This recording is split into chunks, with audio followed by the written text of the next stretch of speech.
Good evening, everyone. Happy August. We're going to call the meeting to order. It is 7:03. Egypt, you could do roll call. Eden, Here. Not yet. here. Angela, here. Amy, here. Vincent, Here. Stephanie, here. Ray, Anna, here. Steven, Ken. Here.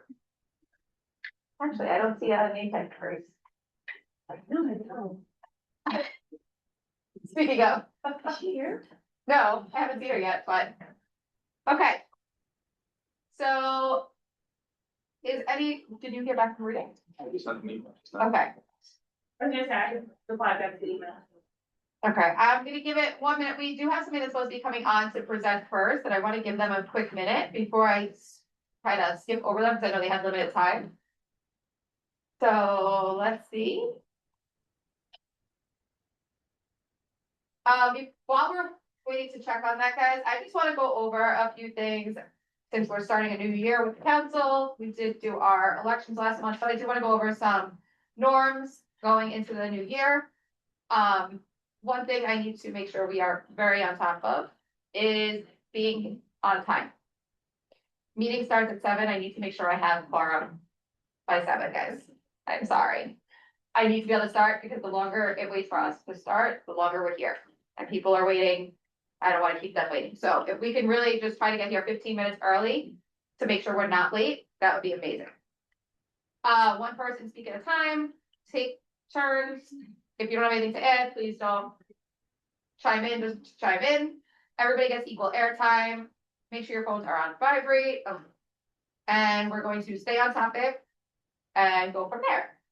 So that was my quick spiel on that. So just going into the new year. The other thing is something I will touch on later.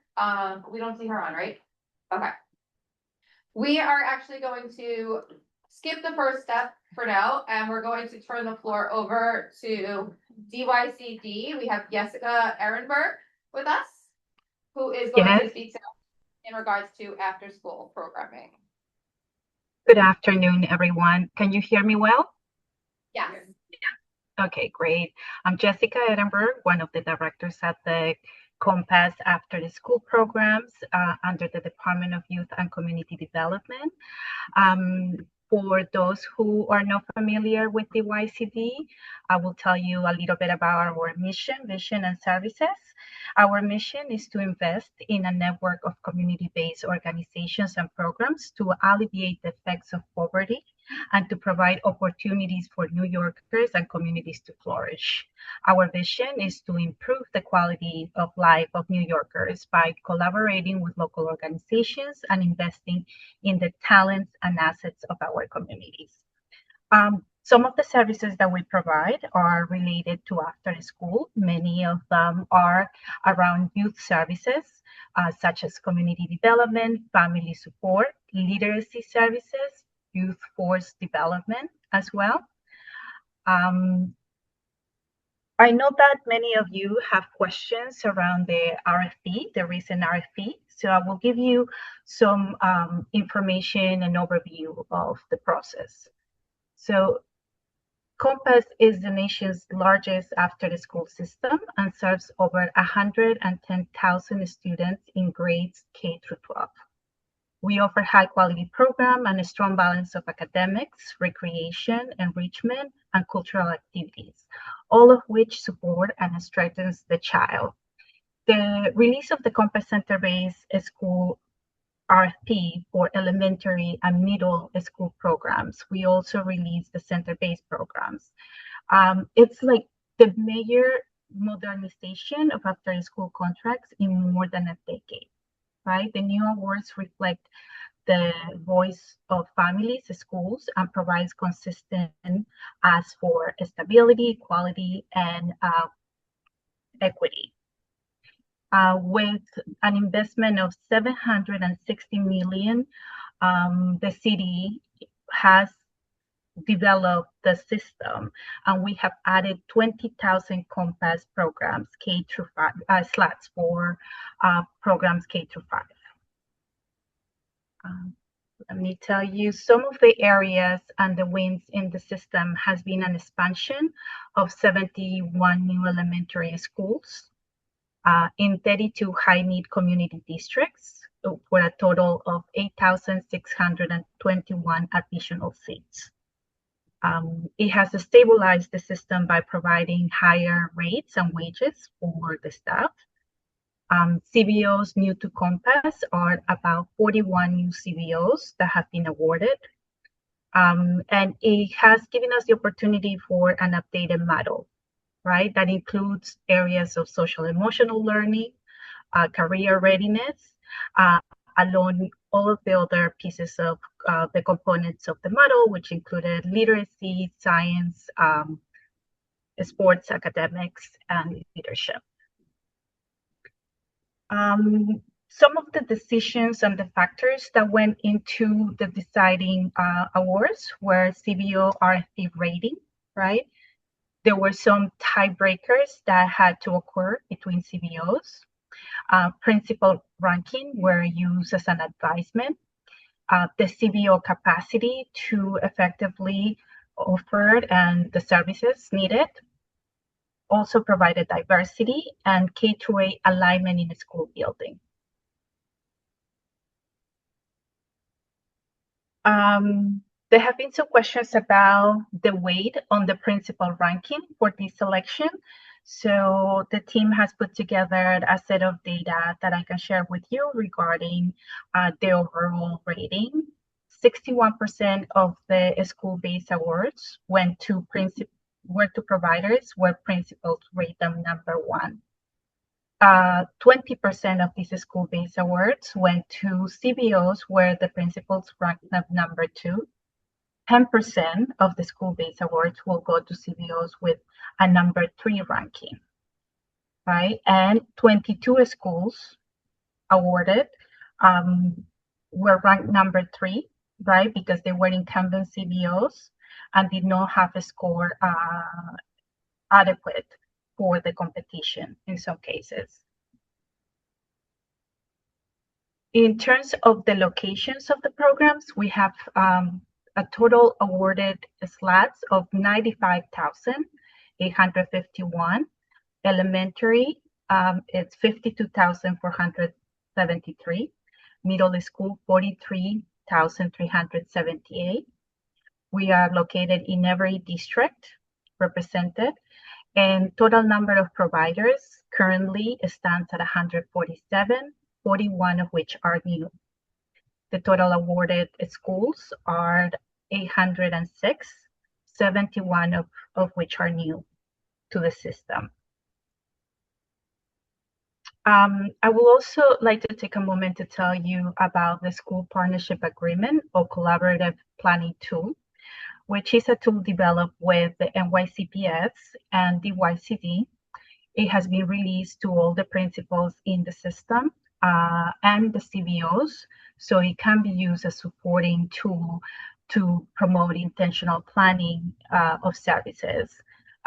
This tool will allow them to define roles and responsibilities, align with the day school goals, coordinate space and safety, plan family engagement, support proactive planning, and clarify daily expectations. We are currently in the process of meeting with principals and CBOs and coordinating the development of the tool and make sure that it's submitted and signed by all the principals and CBOs in collaboration. The key timeline for notification of these awards started in April and May, with award notifications going out to CBOs, and then notices went out to schools. In June and July, the contract entry started their SAC application process, which is the child care license through the Department of Health applications. In August, the contracts began dedicated planning time that is the time that we are going through at this moment, allowing time for principals and CBOs to meet and develop their work scopes, their activity schedules, their staffing plan. They're going through hiring, they're going through community engagement. And soon, if you haven't yet received notices from the CBOs in terms of enrollment for a starting date of September 14 services. That's when we will be launching the first day of program, September 14. There is a series of contact information that I can either drop on the chat or provide to you via email, where you can reach out for different questions or concerns, right? It is important also for the group here to know that Compass has a monitoring supporting team, right, that conducts site visits to these programs. They do frequent check-ins with the CBOs, and they have assigned team members for every school and every program to ensure there is communication alignment. Right. There is also supports put in place with our partners at the public schools, right, through the planning tool, but also to reinforce an escalation protocol if there are partnership challenges or concerns. Additionally, the YCD utilizes a platform called Discover the YCD, where parents are able to locate their closest after-school services and also able to apply for SPATs at different sites. The applications are not only online, but they are also used through different methods in collaboration with the CBO and the school principal. They will define their enrollment strategies and their enrollment policies and procedures to make sure that there is equitability in the process. And once again, I can definitely share the information of Discover the YCD and the contact information for our team at Compass. That concludes the presentation. If you have questions or would like to present, I'll pass on the mic to the hostess. Thank you. I'm gonna let the council members, do anybody have questions? I have a question.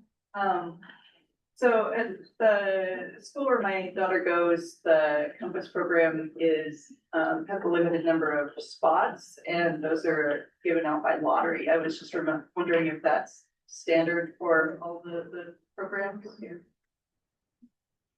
Each school and each program develops their own enrollment policies. So the principal had a say on how the enrollment process takes place. Lotteries tend to be, a fair sometimes way to allocate, right? If there is a large population in the schools and the slots are not enough for everyone. There are some best practices, such as the school prioritizing children in shelters or in housing conditions, and that gets communicated to the CBO. Followed by the lottery, and then prioritizing siblings of whoever wins the lottery to make sure the family serve as a whole. So yes, that is one of the strategies, but it's not the only one. And what about prioritizing by income? Is that a strategy that any programs use by family income? It's discussed with the school. It could be one of them, but it's discussed with the school based on the school needs. Anybody else have a question? Yes, I have two questions. First off is, can we maybe touch base on this RFP? I know there was a lot of things up in the air. There was a lot of conversation, there was a lot of concern. I know I reached out to Dr. Mike. Parents did not know this was happening. Is there a reason that wasn't communicated to families that there could be this change coming? Because now that's why there's so many parents that are upset, not necessarily in our district, but in multiple districts. There's multiple parents that are very upset because they lost a program that they really like, even if the school didn't rank them number one. the families felt that that was a number one program for them. So why was that kind of not ever notified to parents that this was a possibility to be happening? So there were efforts for notification. A survey went out to every existing parent and family member or caregiver of participants enrolled, right? We understand that surveys are not always completed by 100% of the recipients, but there were 299 responses. There was also sessions with parents and parent leaders, right? We have 51 representatives. So there was a concerned effort to outreach to parents. Unfortunately, it's a large system and not everyone gets to participate, but there was a concerned effort on reaching out families and parents. Okay, I mean, I know as the president of the CEC, things like that, I was shocked. I never got a survey. My children have been in the after school program for years. And I never got that survey, and I think a lot of parents, from what I spoke to with other council members from other councils, they have expressed that same concern. So I think going forward, if this is gonna happen again down the line, obviously every few years, I think this is gonna happen. I think it needs to be really pushed out a little bit better and communicated much more widely to families.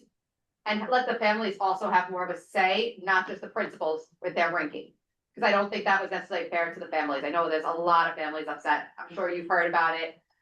It's not necessarily this district specifically. I know my school particularly, there are parents upset, but not everybody in the district. But I know even in Manhattan, I've been speaking to people and they are obviously very upset as well.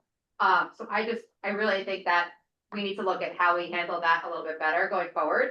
The other thing is, I know it's lottery based. I know every person is doing their own thing. We got a message the other day saying the application was open. Through the school, they sent out a message, application's open. We went on to try to do it, as multiple parents actually went on to do it, because we were told you have to do it by Friday the 7th.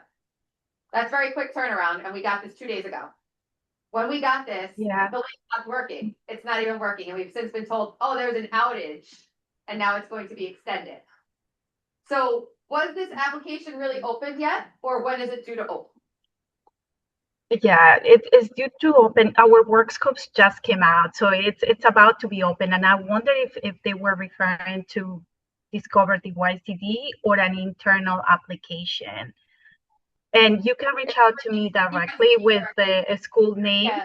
Yeah, with the school name and information, and we can look into it. Okay.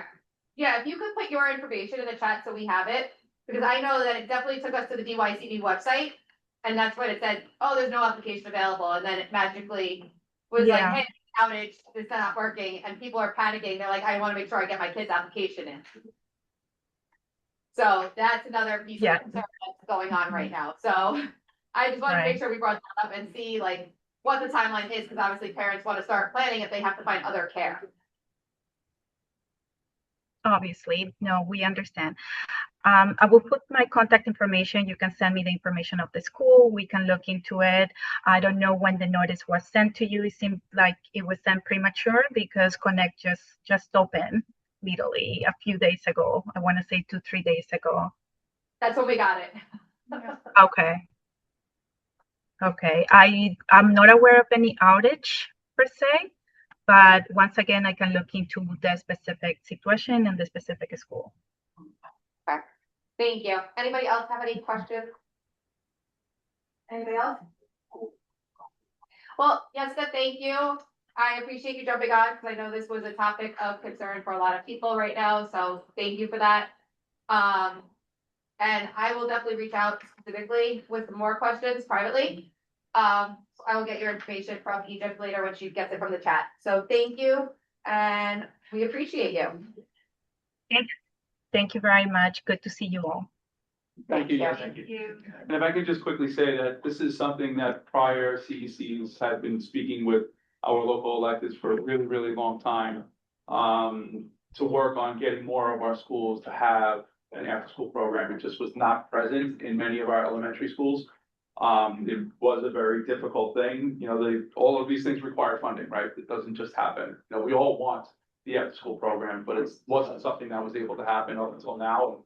The vast majority of our schools now can say that they have a program to offer. It's certainly not always the number of seats that we would want. But at this point, all but 7 of our schools have a CBO, which is a really, really great progress from where we were. Obviously more to do, but the vast majority now have at least the access to a program in the afternoon where before they didn't. So I'm excited about that, even knowing at the same time, we still have a lot more that we still have to do for the other schools that don't have it right now. The part. But I'm happy that we have it. Right there. The part that's a little difficult is like, because it is lottery based, those of us who have real use for it versus parents that necessarily don't need it, that are home in the afternoon, might get priority. Yeah.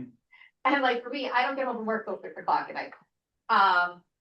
I'm now in the dark knowing that it's a new company. It's not the same people that I've been dealing with for years. I'm in the dark as a parent myself saying, is my child gonna be accepted in the new program?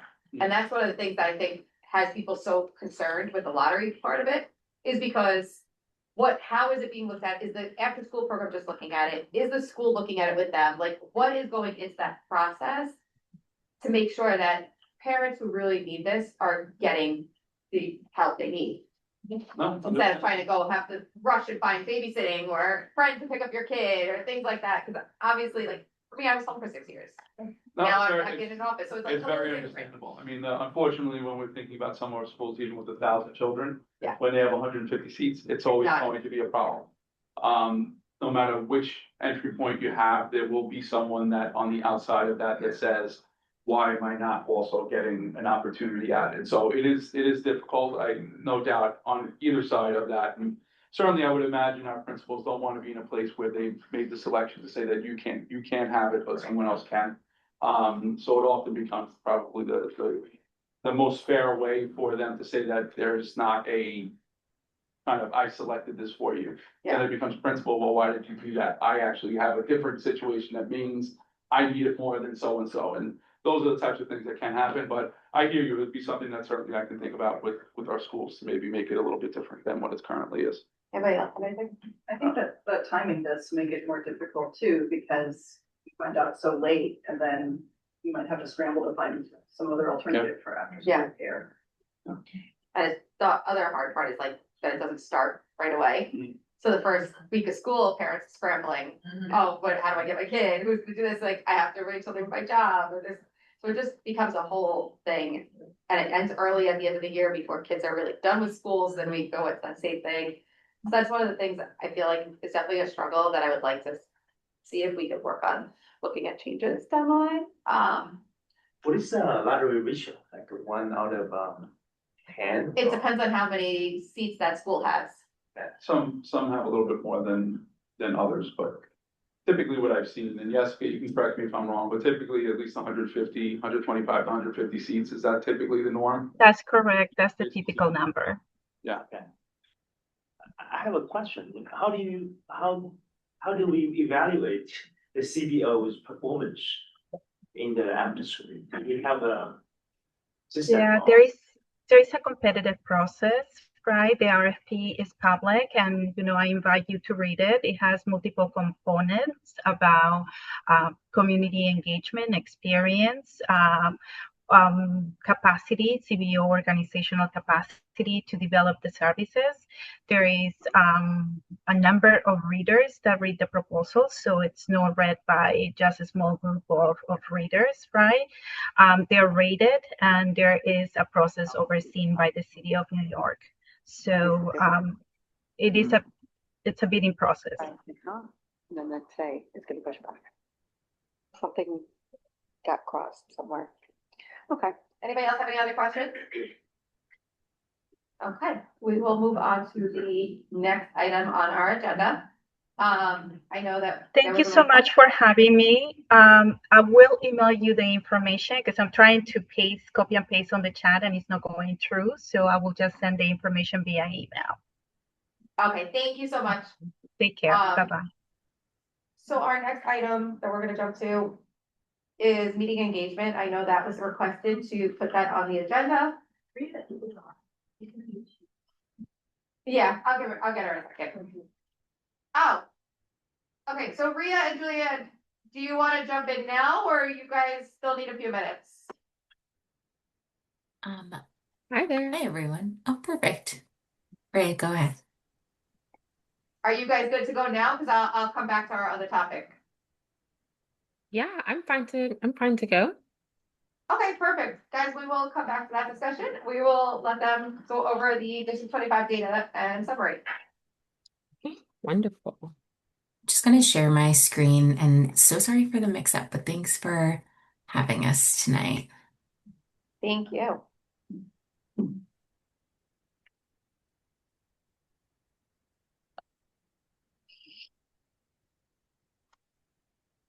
All right. Hi, good evening, everyone. Again, apologies for the mix-up. My name is Rhea. I'm from the Office of District Planning. I am the Associate Director of District Planning, specifically for Queens, and I'm here with my colleague Julianne. She's the director. Again, we've worked very closely with Superintendent Antona for a bunch of different projects, and we're excited to sort of share what we have found in terms of data sort of collected over the last year, as well as trends that we've been seeing over the past 5 years. So we're going to start with telling you a little bit about us and what our office does. We'll go over some of the highlights of the data summary, and then we'll leave some room for questions.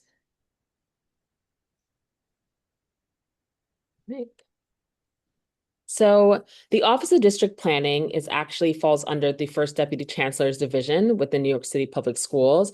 We are actually now under the same division with superintendents to make sure that we work even more closely together for planning purposes and supporting schools. Our role as district planners is to really partner with school communities, CEC, superintendents, and other partner offices, and also like different community stakeholders to make sure that we have a full, well-rounded understanding of district needs and priorities. And so that we're also making sure that we're sort of sharing some of the data and trends, and that any decisions are informed by both. So this process a lot of times includes creating annual strategic plans to identify some of the local needs, to address some of these local needs and priorities, and then also provide opportunities for us to be responsive to needs that are brought up in partnership with the community and with all the other partner offices that would help support. So the way that our team is structured is that we have borough-based planning teams. I mentioned in the introduction that Julianne and I work specifically with Queens. That's the only borough that we focus on. And there are directors and associate directors for every borough. And each team sort of does analysis on the borough. We work with an analytics point in our office to sort of help gather some of that data and assess some of that data. And we would be the people who are helping to manage engagement, who are looking over these trends, and then who would put forward potential proposals and working with you all to develop those and lead you through that process. So like I mentioned, we work with many stakeholders, including CECs, because we believe that community engagement is a key part of the district planning process. So we want to have open and meaningful dialogue with you all in order to sort of develop proposals and ideas that really do address the local needs and priorities in the best way that we can using all the tools that we have. So part of this is, again, working closely with superintendents, working with CECs, impacted school communities, their families, and again, other partner offices to help develop potential solutions. Like I said, we look at a lot of data, which we'll share with you very shortly, but you all are sort of feet on the ground, and it's always great for us to hear not just what the numbers are telling us, but what the lived experience is. And it can also alert us to trends and give us more information about trends that we may not have been exposed to in a spreadsheet. So we want to make sure that everyone's voices are heard. We want to make sure that you guys are engaged in the process, that we're being as transparent with all of the information that we possibly can, and that you are participating and we're guiding you through. Yep. So one of the big things I mentioned, which I said I was guiding through proposals or generating potential proposals, That process is a part of what we call Chancellor's Regulation A190, and that governs the public review process for any proposal that results in a significant change in school utilization. So what does that mean?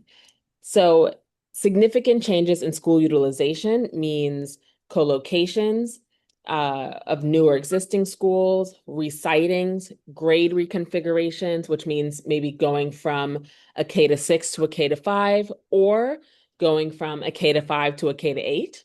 It includes school mergers and then school closures. So things that impact where students are moving throughout the building from building to building.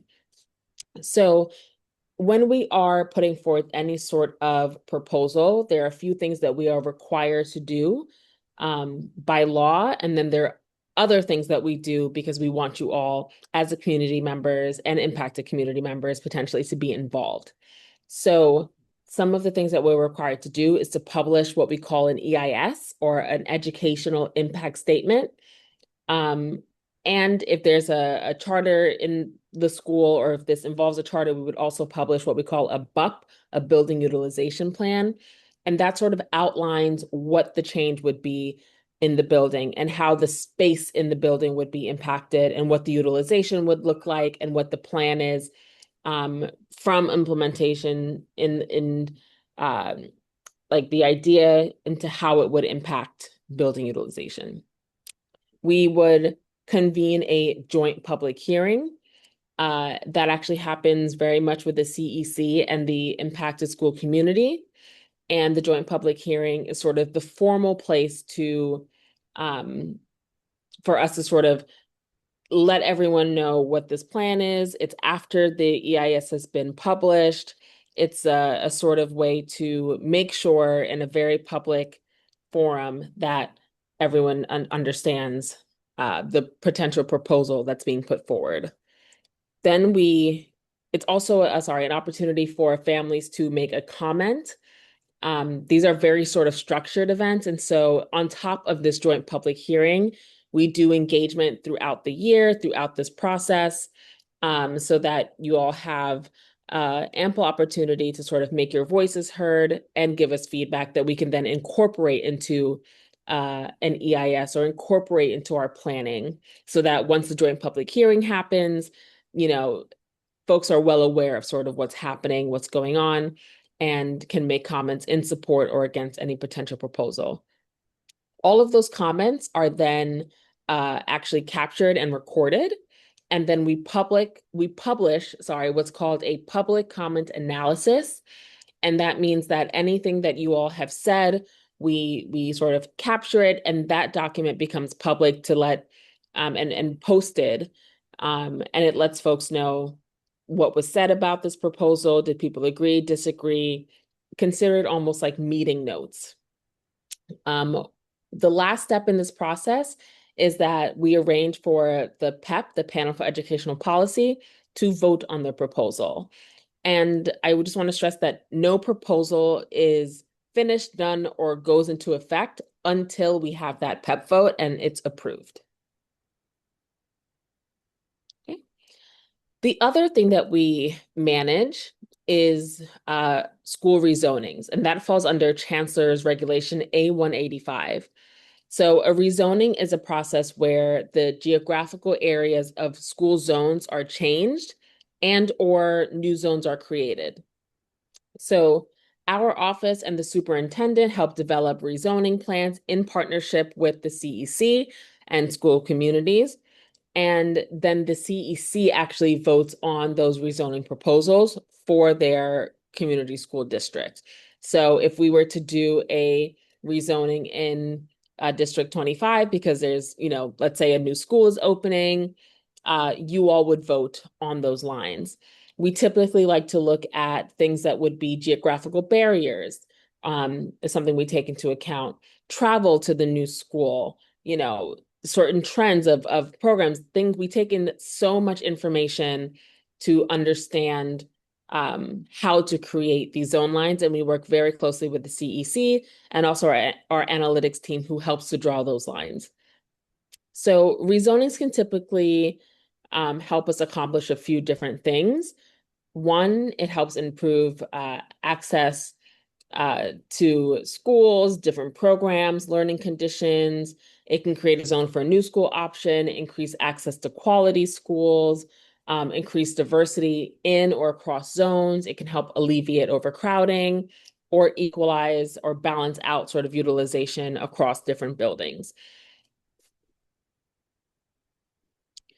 So another thing that I think we should talk about quickly is sort of how do we get to even deciding a potential proposal, or how do we get to the stage of deciding whether we want to even do some sort of rezoning. So it starts with the needs assessment, and that typically happens in the spring, although we can get ideas at any time throughout the year. But we do a needs assessment and we compile and analyze a bunch of data about every district. And we look at that data and say, okay, we're seeing these certain trends, we're seeing needs in particular areas. We then sort of partner with superintendents and other partner offices to review that data and sort of confirm what we're thinking and get another touch point. We then have another touch point with the CEC and superintendent again, and we share these district data summaries, which we've done with you all. And then we offer each CEC and also superintendents opportunities to discuss that data together. And then once we sort of land on what we really feel like the needs are, what we're seeing, things that have been brought to us, or ideas that sometimes we may propose, we hold cross-functional meetings so that we can continue to plan and to continue to discussions to sort of develop initial scenarios to identify those needs.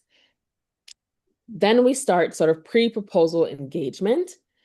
So before a discussion about any official thing happens, we start to engage with the potential school communities that would be impacted by any proposal. We start engaging with CECs, local elected officials, and other stakeholders to really understand better what the key needs are, what the impacts of these ideas might be. And then we take that information back and we start to refine our scenario with that input. And then based on how that engagement goes, our office, along with superintendents, determine which specific scenarios that we should pursue, which that maybe we should delay, which need more sort of insight or workshopping. And then we start that formal proposal engagement process. And some of that was outlined a few steps ago with what we're legally required to do. But in addition to that, we also do a number of engagements. We've done town halls, surveys, meetings like this with CECs to talk about proposals. We meet with school SLTs, school communities. We've held even engagements for students specifically. So we do a lot of other engagement outside of what we're legally required to do to make sure that we're working in partnership and everyone's informed along the way. So now we're going to get into a few of the highlights that we've seen from the data summary. So high level, what we've seen is over the last 5 years, enrollment in District 25 schools has decreased by about 11%. We've seen that this decline is largely driven by an overall decrease in K-5 residents, and that decline overall of residents was 10%. So it very closely aligns with what's going on in your district. Next, we wanted to touch on elementary school retention.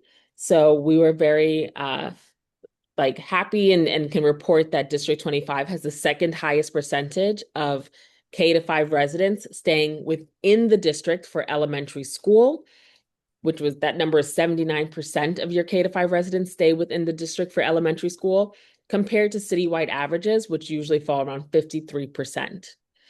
Also very notable is that 14% of your K-5 residents are enrolling in non-public school options. So when I say non-public schools, I'm not including charters or other district schools or D75, D79. These may be, private schools, Catholic schools, independent schools, things like that. And I would say that, 4% enroll in other district schools and only 1% of your students enroll in charter schools. So that was elementary school. For middle school trends, we saw things that are roughly along the same lines. So District 25 middle school enrollment has remained stable. It's decreased by just 5%. And the decline is also largely driven by a 4% decline in District 25's 6 to 8 residents. So there are less 6 to 8 residents. There's little less enrollment on that level. In terms of middle school retention, District 25 actually has the highest percentage of middle school residents staying within the district for middle school. That number is 79% compared to citywide averages of 48%. Again, 14% of residents enroll in non-public schools, 5% enroll in other district schools, and only 1% enroll in charter schools. So one of the questions that we feel like is very popular are questions about enrollment and capacity. So here is a chart that shows elementary and middle school enrollment versus how many seats are available in the district on that grade level.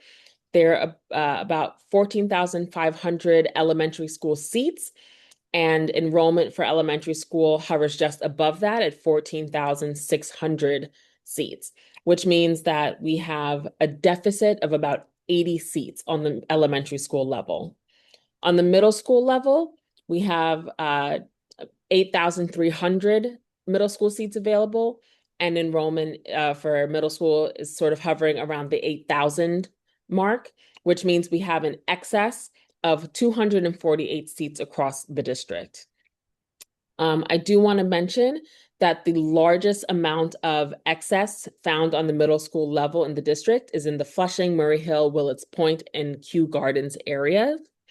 And to help sort of address some of the seat need that we've seen on the elementary school level, there's a new building, Q388, also called Water's Edge, that is anticipated to open in 2027 with 547 elementary school seats, as well as a new building Q512, which is anticipated to open in September 2028 with 696 elementary school seats. So to touch quickly on District 75 residents, we've seen that there was an increase in the number of District 75 residents across elementary, middle, and high schools over the past 5 years.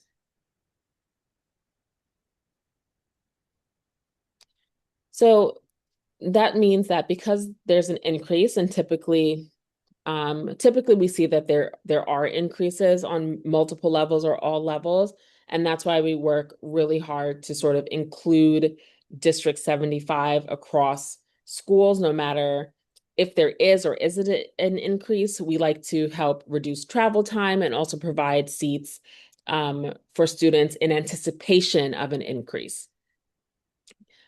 So like I said, because they're on the rise, we found that there's actually a deficit of District 75 seats at the elementary, middle, and high school levels in District 25. And so again, we're always exploring those opportunities to open more programs and buildings that have sufficient excess space. I mentioned on the previous slide that new building Q512 is opening. That building actually has and includes design District 75 seats. So the chart below, you can sort of dig into more of the numbers and look on the elementary, middle school, and high school levels and see what that deficit is. In elementary school, it's about 176 seats short. Middle school is 17 seats short, and then high school is about 200 seats short. This table outlines the variety of special programs that are offered throughout the district. If you take a quick look, there are programs you can see that have ASD, Horizon, Nest, G&T, bilingual programs, and we compare District 25 to the rest of Queens. And then just for your reference, there's a map of all of the lovely schools in District 25. And with that, we'd love to open up the floor to a few questions that you all may have. Maria, I have one question. With the Waters Edge School opening, I don't remember the answer to this. I'm pretty sure we've probably talked about this before. How many other seats is that gonna open for Bell Academy for middle school? Do we know? Yeah, we don't have an exact plan, I think, confirmed for how we're using Water's Edge and how that will impact Q169. But I think as we shared last year as well, we've been engaging with both the Bell Academy and the PS169 communities to think about how the new building can best meet needs and priorities in the area. One idea that we've explored is resiting PS169 from their current building over to Water's Edge, which would free up space in the Q169 building where Bell is. We're exploring with the superintendent and the principal and the community how best to use that space. Bell has already started to grow their middle school enrollment given their robust demand, which is great.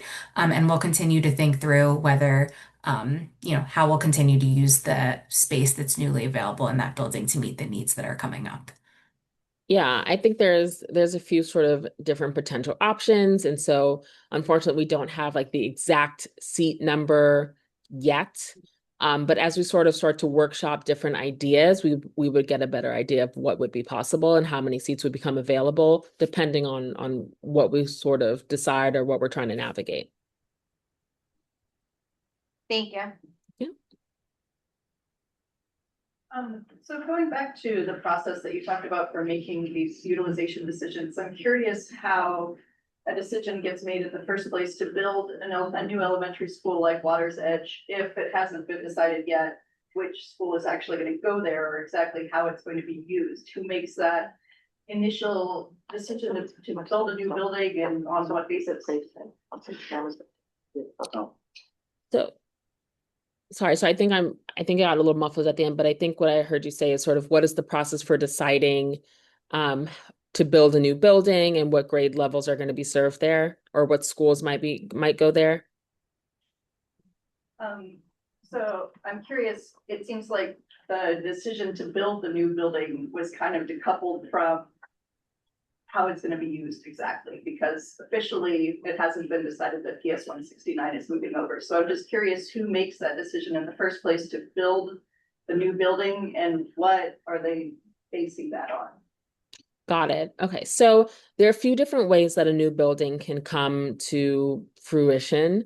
One is the SCA can come to us and say, hey, this is a building, there's a developer that is building something, and there's sort of an agreement that they would add school capacity. Sometimes there's an empty building, and the SCA says, we can acquire this building. Is there even a need in this area for a new school building?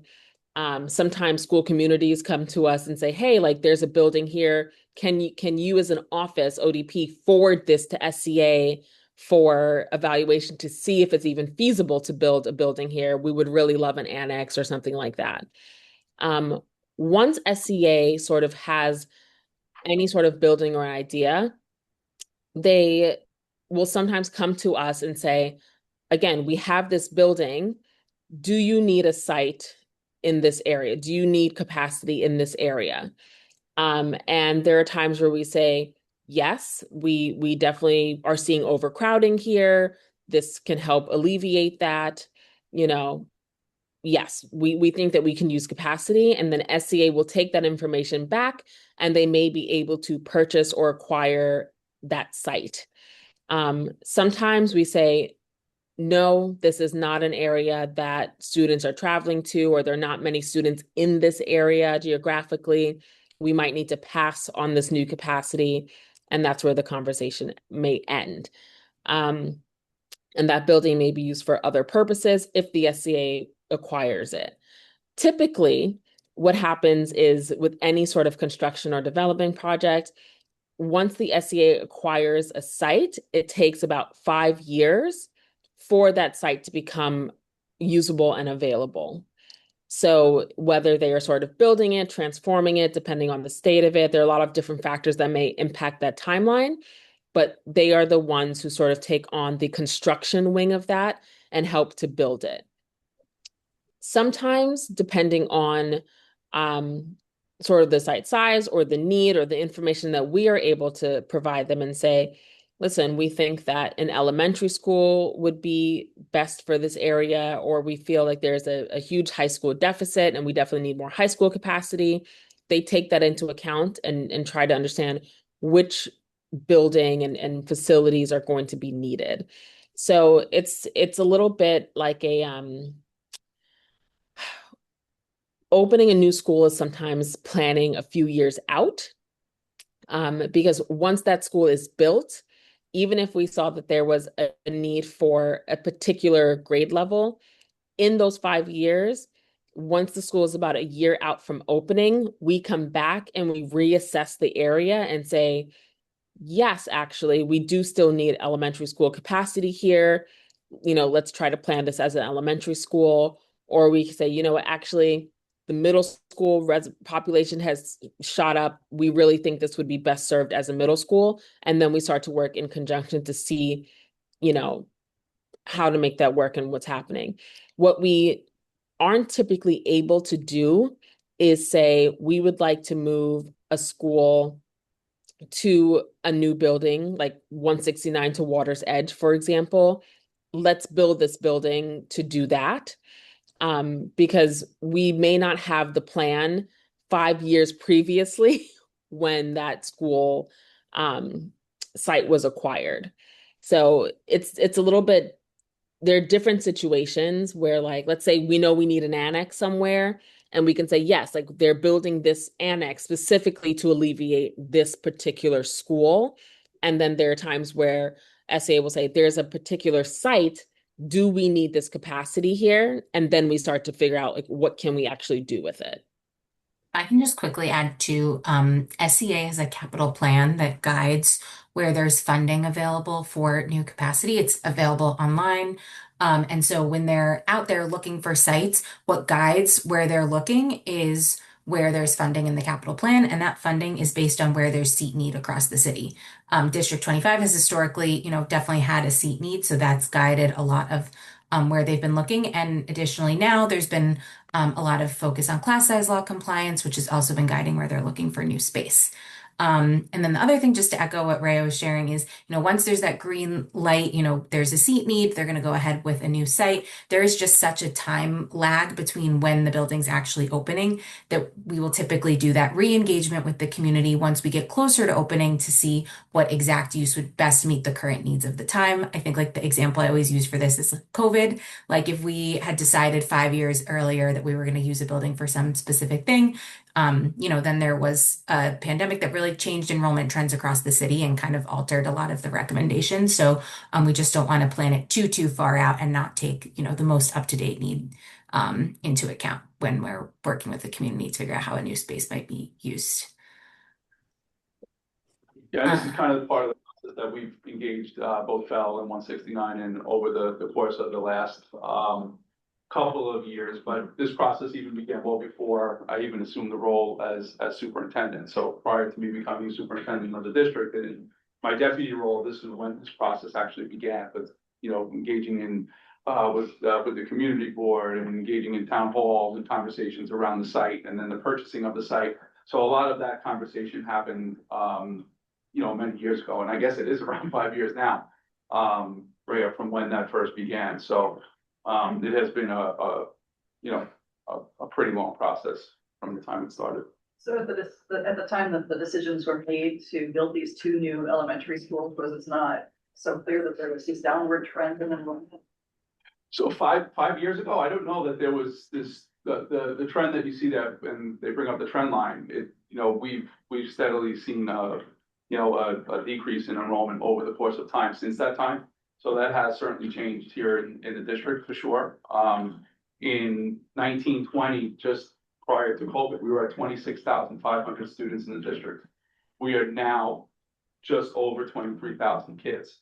So we've lost over 3,000 students over the course of that time. So that has changed over the last 5 years. Now, nothing says that, that trend line doesn't say, what, have a good day, and I'm going to come right back up. That there's nothing that I can tell you that would predict that wouldn't happen. But there has certainly been a downward slide in enrollment over the past couple of years for sure. District. I think that decline too is aligned with what we've seen across the city. I think maybe it's actually slightly less pronounced in District 25 compared to other districts. But this is kind of, generally on trend with what we've seen in other places as well.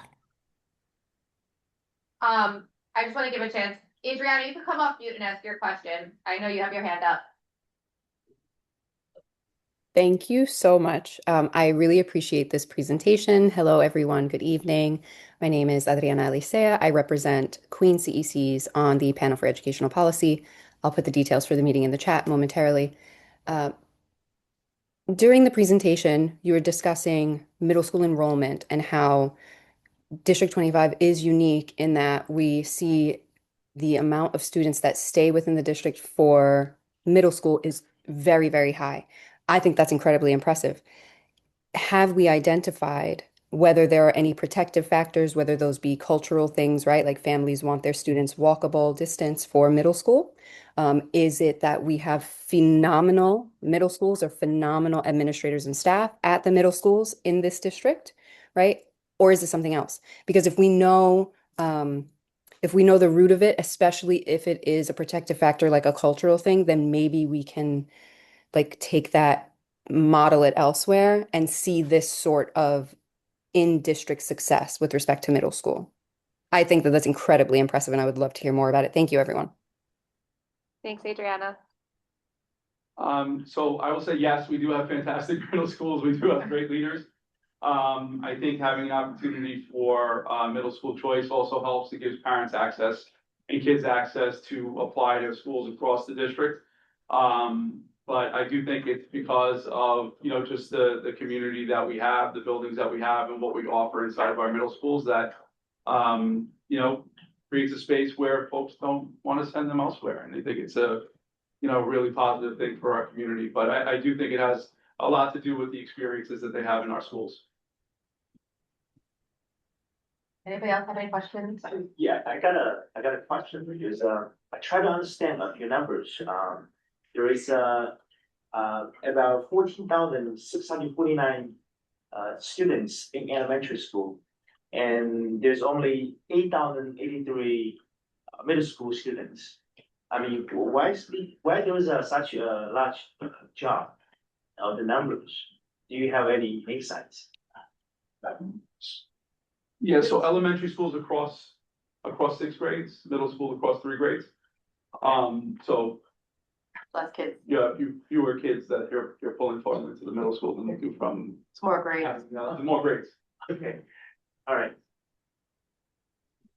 Any other questions? Yeah, I've kind of, I don't know if this is even data that we would have, but is there a reason why there is a decline in, residents? Like, is it just people are moving away?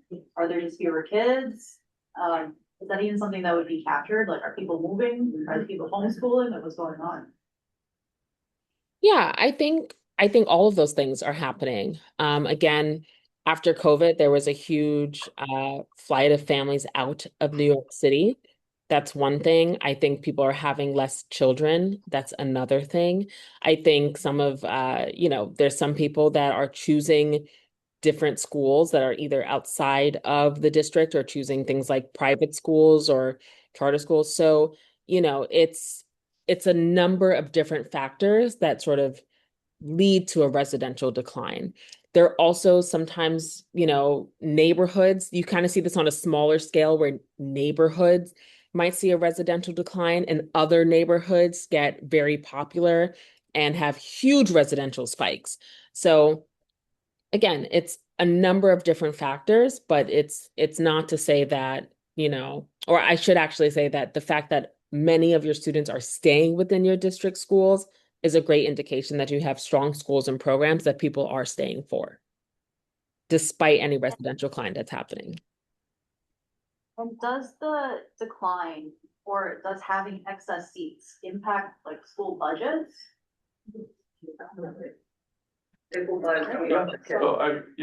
the funds follow kids, so, yeah. I mean, I think the two new schools combined are gonna be adding, what, like 1,200 seats? And the elementary school, like deficit was 80 seats, so. Are we adding essentially 1,200 seats that we don't need? We can also understand No. that we are utilizing more than 100 capacity right now, so we're trying Yeah. to balance out from current school that's going over the capacity. Yeah, so not necessarily, so the school that's gonna be, slated to open in 2028, is in one of our areas in Flushing that is very densely populated, so a school like PS 24, for example, they had their addition and they were full in their addition, like the next day, kind of full, so. And this school is kind of in that area where reducing class size would be much easier for a school like PS 24, where right now it's much more difficult for them to do, just because of the volume of students that they wind up serving every day. So, it will most definitely be, a positive thing, certainly in that area for sure. Thanks, Superintendent. I just wanted to add to that to say that, even though there is an excess of seats in this chart shows sort of across the district, right? Yeah. So there's an excess of middle school seats in middle school. That doesn't mean necessarily that every neighborhood or every school has excess seats. In the same way that there are certain neighborhoods that may have lost a number of residents for whatever reason, and other neighborhoods have gained or exploded in population, it's the same for schools. There's some areas where schools are right at a great and sufficient capacity, and other schools are bursting at the seams. And those schools would still need alleviation, even though there's excess across the district. It may not be at that specific school or in that specific neighborhood. And in those cases, we do look to open additional capacity to help alleviate that. I think the new schools had allocation for D75 seats. Are those allocations enough to address the number of deficits that we have now? Or will there still be a deficit of D75 seats? So yes, and it will not fully alleviate the District 75 need just with that new capacity. However, it will create a dent. And then in addition, we're always looking for buildings with some of that sufficient excess space to open new programs. So the way that we look for District 75 capacity is not just through new buildings. Sometimes it's also expanding programs that are already existing where they're housed in schools that have seats. So that middle school excess seat, we would work really closely with the District 75 superintendent and their CECs to say, okay, on which level are we seeing the most need? In which areas are you finding the most need? Where is the greatest travel need, even for some of your students? And then we would look in some of those buildings where we say, okay, this building has excess capacity. Can we open or expand a program? And that also helps to meet the need. So the idea is these two new schools might alleviate overcrowding in schools in that area. And then that might open new seats or capacity for other needs, essentially. Potentially. Impact their budget that either. Yep, and we're also always, lately with class size law, thinking about how new capacity can support schools that are having trouble with complying. But that's exactly right. I think hopefully we get to a space where we have the right number of seats to serve the students in the district, and then that can free up some space if there are additional needs like D75 or ASD programming, or any other specialized programming that might also be a need in the district. Thank you. Anybody else? I have a quick question. So new school 512 includes designed district 75 seats. So it's just a question that came up in my head. So 2 years ago, I had a visit with PS 130. They also have a D75 sitting in there, but because of D75 coming in, they're combining. They lost the gym completely. So they're utilizing a one small classroom as a gym. So for that kind of happening, is there any way that we could, how do you actually plan D75 seats with the new buildings right now? Because I just feel like it's not fair for them to lose the gym. I'm not saying we should not have D75, just that will there be a better way to adjust the D75 seats? Yeah, so, oh yeah, right, go ahead. No, it's okay, Julian. Started. Yes, so thank you for raising that challenge. I think, we definitely want to make sure that all D75 students are having access to appropriate facilities, and a challenge with a gym is definitely something we want to address. Within the new building, there's designed District 75 space, and so we could open a brand new District 75 program in that space. We could recite a District 75 program from one building to the new building where there is space. Those are both options that are definitely on the table. And we, work closely, like Ray was saying, with the District 75 superintendent. And as we engage with the community, if that need were to be highlighted as something that the community is interested in exploring further, we could work with the D75 team to explore for sure. So appreciate you bringing that up. The one limitation here is that we always try to co-locate District 75 and GE programs that are the same grade level. So if we were, let's just say, opening a new elementary school in a building, we would open up a D75 program that also serves elementary school students so that, for inclusion, those students can be interacting and be in the same grade band. And then also just, size and space, we always have to keep in mind when we're looking at what we might open or resave. Yeah, And and one of the other to, things too is that schools that have co-locations have what they refer to as a building council. Yeah. So that requires building leaders from each of the schools. Sometimes there's even 3 co-located scenarios in a building. Each of those principals are expected to come together with a team so that they can organize around space and make sure that whatever it is that they do need, albeit obviously having an all-purpose room as a more or less their gymnasium space is certainly not ideal. But the way that building is organized in general is makes things a little bit tough. So that's why they do meet, so that they can make the best out of all the space that they have in their schools. Yeah, I just feel like, they don't have a gym, because it was the best time. Gym Yeah. was my best time Yeah. in elementary school. And also they tried to expand the building, but, as you know, schoolyard is controlled by the park department. So that's also giving a difficult time to expand, so, okay. Anybody else? Anybody?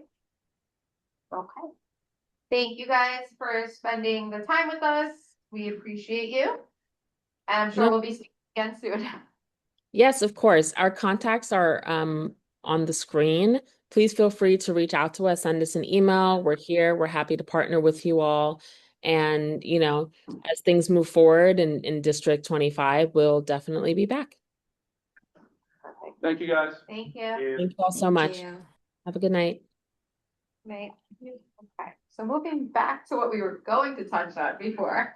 This is gonna be a brief conversation for right now. We can always continue this conversation. We had talked about wanting to discuss meeting engagement and some ideas, things that we want to do to try to bring more people to the meetings, whether online or in person. So I just want to give you guys a chance. We have the floor open. Let's talk about it. See what we want to talk about. I know we talked about rearranging the room. We've tried some different stuff that seems to not really be conducive to what we wanted to do. So anybody want to chime in? I think we should do more events. I feel like a community events. It's like open to public, especially like letting all the elementary school parents know that, it's some kind of events for parents or children, so more open, so, they come in really, they heard about us. I think, more events will definitely plus.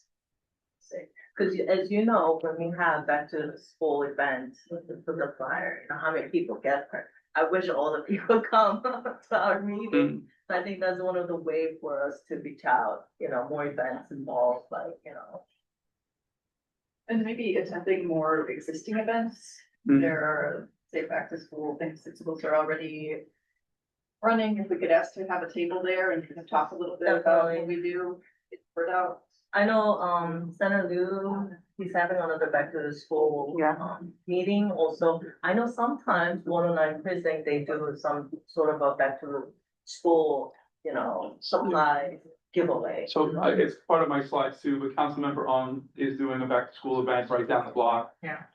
She's had it a couple of times and really very well attended. We're there, we give away books, we're there to communicate with the community just to make sure that we're showing a friendly face, but also to get people geared back up to school, to be ready for the back to school. We're also at the Kappa event, Kappa hosts event at the library on Casina, and that one is not usually as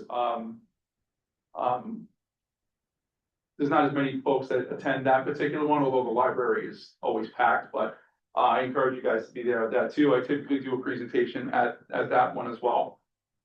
Just to get folks in, but always certainly welcome you guys if you want to be there to support. I mean, I can certainly ask the council member. I know Shane is on. I don't know if it would be okay for you guys to also have a table. I would imagine that they wouldn't mind that, even if you're piggybacking with us, just to be there. Hey everyone. Yes, I am on. Of course you guys can have a table. If you want to show up, if you want to come, of course you can have a table. Shane, just, what was the date again, just so that everyone has it? It's September 4th. It's from 12 to 3 p.m. And I have it in my slides, so you guys can see all the information that's in there. We will definitely have a table. We will definitely have a table for you if you guys want one. Okay, thank you. And a lot of the events that Dr. Mike just mentioned, good events also.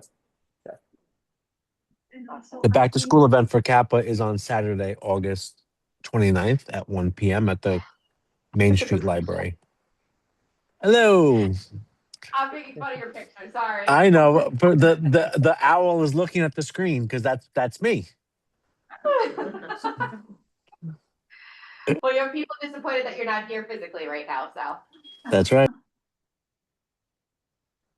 Anyway, Grace, you were gonna say something? Yeah, so I think that in planning meetings or events across the entire year school. Because I feel that we concentrate the most of the events on April to May or June. So it creates a lot of conflicts of scheduling. So I think we can set a plan for the entire school year. So something you guys might want, so it's also in the slides, just that you guys are kind of making, that way you can skip it when it comes to it. We're making it like easier. So as part of the feedback that I received from some of you guys around the arts funding, some of you asked for an arts festival. So what it made me think about was how do we tap into the organizations that we've been working with?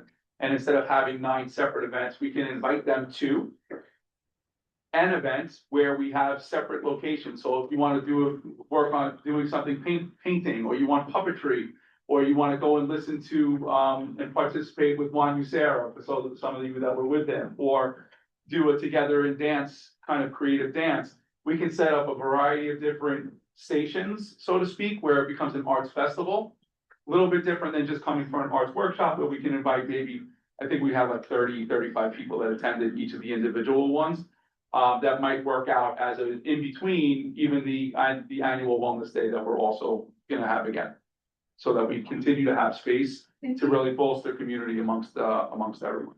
Yes, and also if we can set a plan in advance, I know that have a plan for the entire year is difficult, but at least like season plans. Yes, and people can plan in advance, would help. I know that when we've done the book thing in the park, that's been very well attended. We had help giving out the books, plus we also had our table. So we were able to talk to people, get their information, to invite them to the meetings, add them to like a mailing list at the time. Yeah, and we will be doing the Thanksgiving walk again, where we're hopeful that community members bring some canned goods to go to one of our local food pantries. It's always a nice thing. Community comes out together. We usually have music in the background. But what I think would be a really smart way for us to do is just make sure that it gets calendared so everyone can see it in advance. We can certainly do that. My team is actually meeting, what's today? Today's the 5th. We're meeting a couple of weeks from now, just to kind of go over the year's sessions that we have. And part of what I'm gonna ask all of you guys tonight is for feedback around each of our priorities and the things that we would want to do as a collective group. Because I do believe that, while I offer things at the district level, I think the more everyone gets seen and kind of connected, and it doesn't mean that you have to be at everything, you know, it's hard to be at everything, but even if you were to divvy up kind of the space of who goes when, it might allow just to have that table of CEC, we're here for you guys. What questions do you have? What do you need? Because we do intend to have, you know, many sessions. I know that you guys, though, some of you, I see at every single one of them. I don't know how you do it. But we do offer a lot. We have offer a lot of resources from our district. So, better served if everyone really truly knows about them, you know, including you guys as a CEC. I think You know what? the other thing that I was thinking is like, I know that meetings go to the parent coordinators, the schools, but I can tell you, it's not shared in all the schools.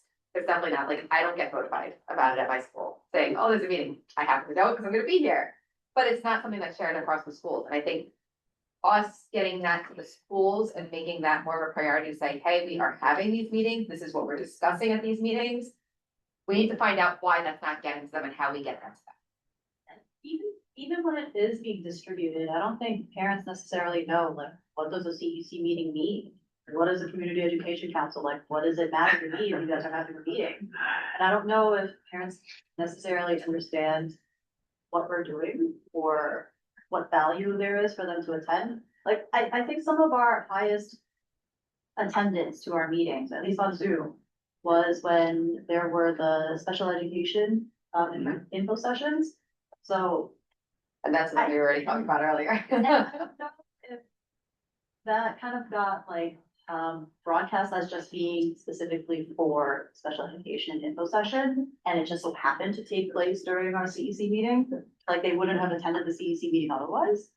So I don't know if that's something that we can consider, like, are there topics that parents specifically are interested in, and they would be more interested in attending a CEC meeting if those topics were being discussed?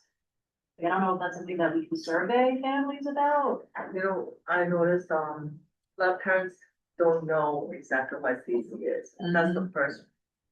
What we have to do, we need to get involved in school more, meaning like maybe we could contact, cause you know, October day is a Halloween, so I know some schools, they host like a kind of parties.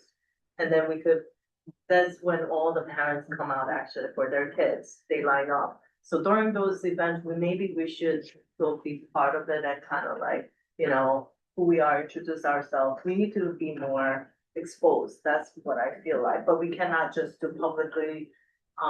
Publicly, we have to actually get to them, like more get to them. We gotta visit more school, but not just like a principal or vice president. Vice president, we need to talk to the more, you know, PTA parents, so that they're the one who actually gonna let the words out. So I feel like we need to get more involved in school activities as well, like each individual. I know it's a lot of work, but we have more than 7 people this year.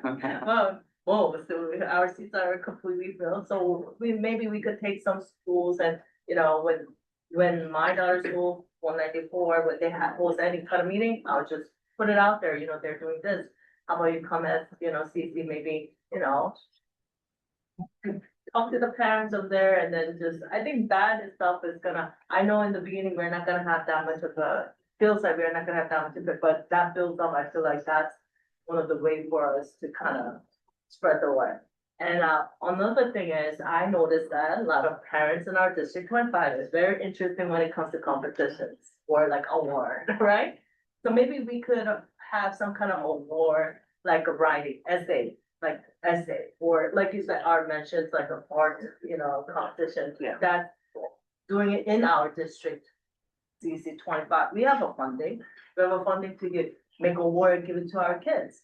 So once that, I noticed that when it's like essay contest and all the parents are interested, but it's getting hosted by us. Maybe that's one of the ways for us to kind of let them know, because once they all come in for a award ceremony, we have a chance to introduce ourselves.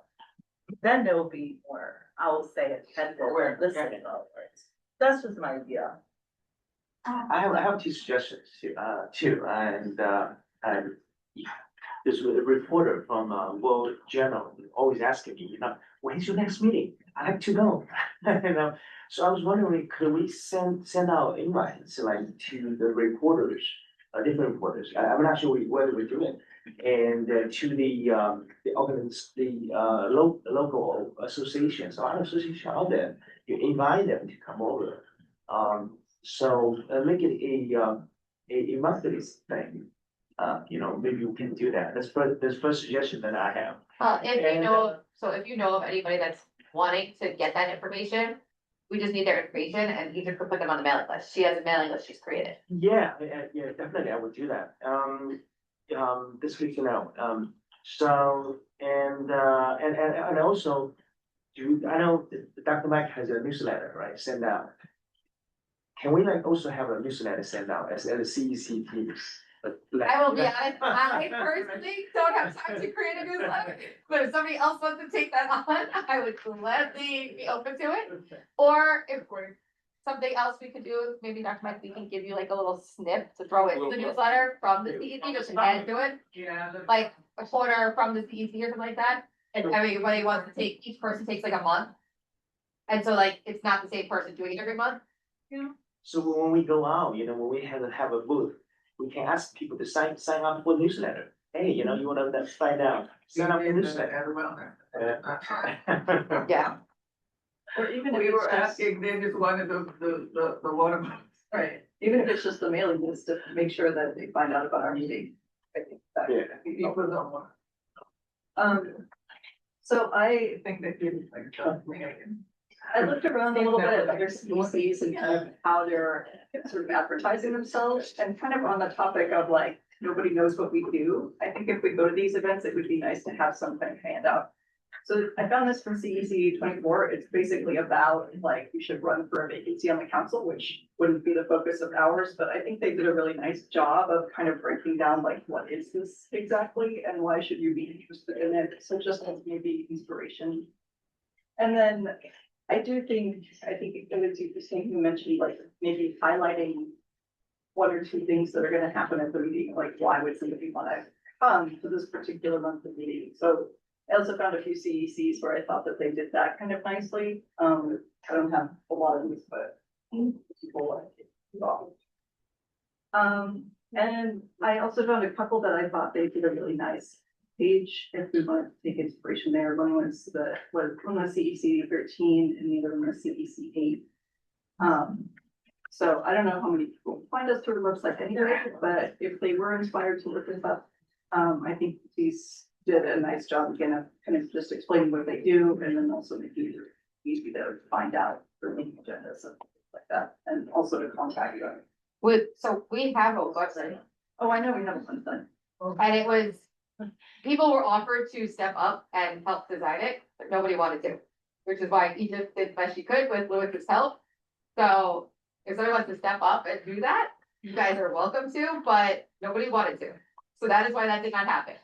Okay. But gladly, if anybody is open to that, you guys can. But I do wanna try to wrap this section up. We continue talking about this, like I said. But I appreciate you bringing those and sharing that with everybody. But hey, if anyone has any additional ideas for the website, and anything like that, please feel free to contact Egypt and maybe work with her on it. Anybody can, but also the newsletter idea. I think if we wanna start planning like a little paragraph each month from one of us, we could then send this to Dr. Mike and he could have it added. I think that would be a good start. And I know. Sorry, I know it's going really long. I just had a few ideas. I don't know if it's possible, but the location might be hard for some families to go to. I don't know if it's possible to do maybe one CEC meeting at like a school. And that like That's something I've actually brought up as at a well. different location, maybe central Flushing might be easier for families to go to. I go to CEC 28 and they do a thing where they highlight a school. So maybe one school at a time to like show a PowerPoint, and then that can bring in the families from that school. Just to celebrate. I don't know. I know some families really want to know about the middle school. To have information about that. Yeah. Just a little snippet about each school each time. That'd be really cool, maybe hard. like if we're having meetings at the middle schools and Well, then that's what I was talking about last year, is actually the parent coordinator at my daughter's school is the one that recommended it. Saying, why not do it at some of the middle schools, especially because parents are gonna start wanting to know about the application process for fifth grade parents, they're gonna start inquiring. I know in fourth grade, I was already looking for my daughter, so I know the application opens up, then you gotta do it. But I think that was one of the things, is like, hey, do we wanna start going to schools, but then we also have to get the schools to say, yeah, we have, we'll open the doors, and we have to get the security, so it's like, it's still the same thing like it is getting security here, but we need to have a specific game plan so that, let's say, like Dr. Mike will reach out to the school, hey, CEC wants to use your building for this month. And we can work on it. So that's something that's definitely doable, and it's come up before, but just hasn't come to fruition. 185 would be. So I think that. They're always willing. I think there's a couple of things. One, it's, if you're looking to showcase a school, that's one thing, but ultimately you still have to have a meeting. Right. Right, so what is it that, why is it that a parent wants to come to your meeting, and what is it that you want to convey? You know, because that's ultimately what you want. You want them to certainly come to the school, you want them to say hi to you, but you also want them to be able to be engaged in the meeting that you're having. So what is it that you want to be able to really say to the community, I think is an important part of the planning. Certainly you can have it in any school, and we'll be able to help organize around that. I do think certainly middle schools and parents being able to see what they each look like, so they can make a choice for their middle school planning. Is certainly a nice idea, for sure. But it's then about what are you going to say to them that after the tour, they want to say and chat? Because after the tour, right, after the tour, what is it that winds up happening? We even saw it sadly during the award ceremony, where we had We said, a don't good, leave the name. a good 50 plus people left in the middle of the award ceremony, right? So those are just things to consider too, as part of the planning. Yeah, and I think even like what I was saying before about, we had like high attendance with the special education info session. People drop down for that. So I don't know if this is like, so at my daughter's school, they hold the PTA meeting first, and then they do like the student of the month stuff to try to kind of hold people hostage. I don't know if we did try that actually at my daughter's school, and it did not, they had to move things separately. They do that at 1:05 as well. Yeah, it was something that wasn't working very well. Go back to the PTA meeting. But everyone, I amplify the meeting. I'm not sure how that's affecting attendance, but I do it every minute. So if you can share the list, Egypt, maybe that might help. That I put them, like all the people on the list that you're keeping Egypt, maybe. That might help. I don't think she heard what you were talking about. If I was saying, every month I amplify the meeting, but I don't know how much that affects attendance on my Instagram. But maybe if I had a list of the people who you have, then I don't know if that would help. A list of the people that I have on The here. running list you have of the, people you notify, give the, then, Oh, it's like 93 people. oh, I can give you the list if you want it, but it's like 93 people. It has all the CECs, all the districts. A couple of people in the office here. Like the list, it has the elected officials on there. The list was like curated before, so I just like put it all. Yeah, it was like a started list Yeah, that she took over. the list was curated before I got here. uh-huh. So I just continue using that one and just adding as I get inbox emails, like for people who want to receive. Can we have like the electeds include info about our meetings in their newsletter, maybe? Like I know, Councilmember Khan sent something out pretty frequently. The weekly pages don't play. Yeah, I think they typically send out their own newsletters. That We'd have to, yeah, I mean, certainly have to that's share. why we'd have to that. ask Sujin or Shane, I know they're on. I put your meeting in the newsletter every month. Thank you.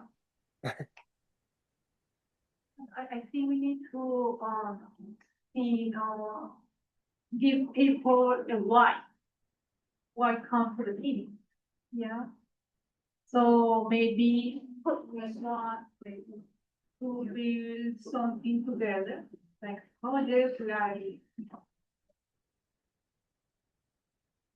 If we don't have that why, we cannot define a strategy to answer to that. Why? Yeah. Highlight of the month, highlight of the meeting. Well, I think that, to be honest, our meetings could also be more engaging. I think a lot of the topics that we talk about could be of interest to parents, but like this room setup, I can't even see half of the graphs that are up there. So if somebody were to come in person, how are they gonna see these presentations? I think, maybe some of them could be a little bit shortened down and maybe with more or less opportunity for questions. I think that there is an opportunity there to make it more of something where somebody would have to be happy to come here without having to sort of be, tricked into it or have some extra incentive. Okay, so, sorry guys. I hear all the ideas. I wrote down some of the stuff we discussed. I also put out there things that you guys are welcome to jump in and do as well, but we do need to move on. I got some stuff which I But I think we should move on. We can always revisit this again. We can continue that in our chat as well. But I would like to move on if everyone's okay with that, so that we can turn it over to Dr. Bite. All right, guys. Feels like it's been so long too that we've had Like- together, right? You weren't Is that here why? last time. You were on the I camera. was still on the camera. How did her tournament go? She actually played really, really well.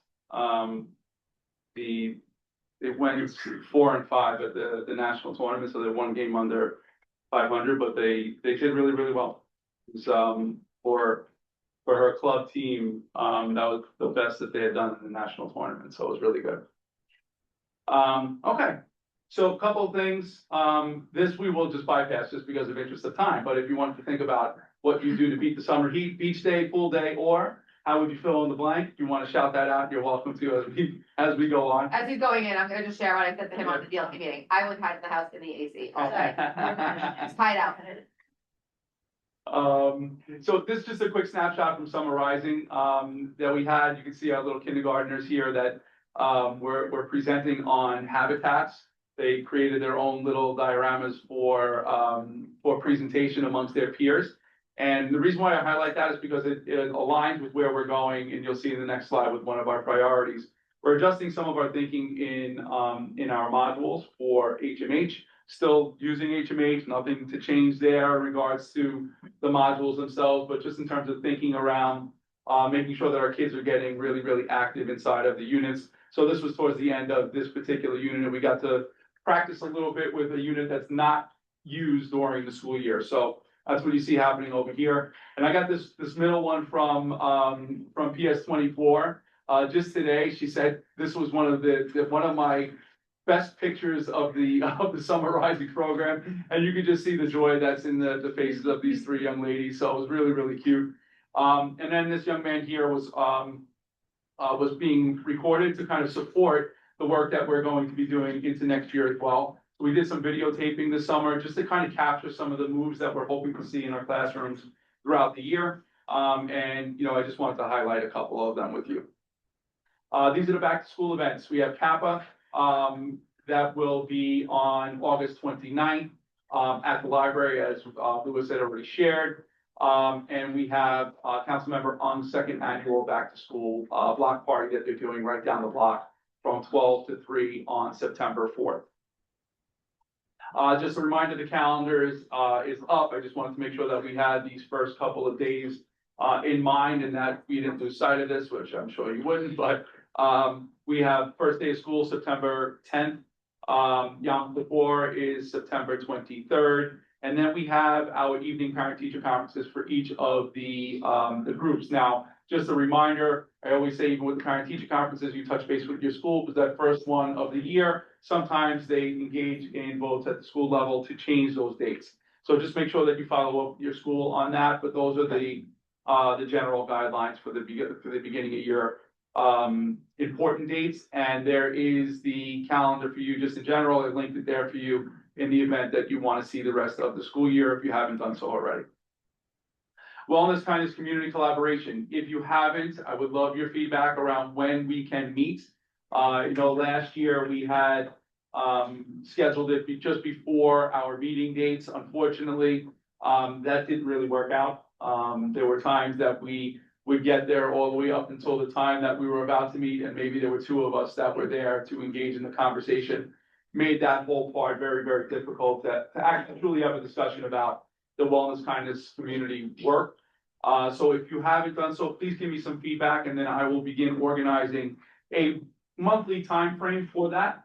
If you are also willing as a parent to help formulate the agenda so that we are clear on what we're doing that can be communicated with everyone else, so be it. I would love that as well, so that you have as much voice in the process as possible.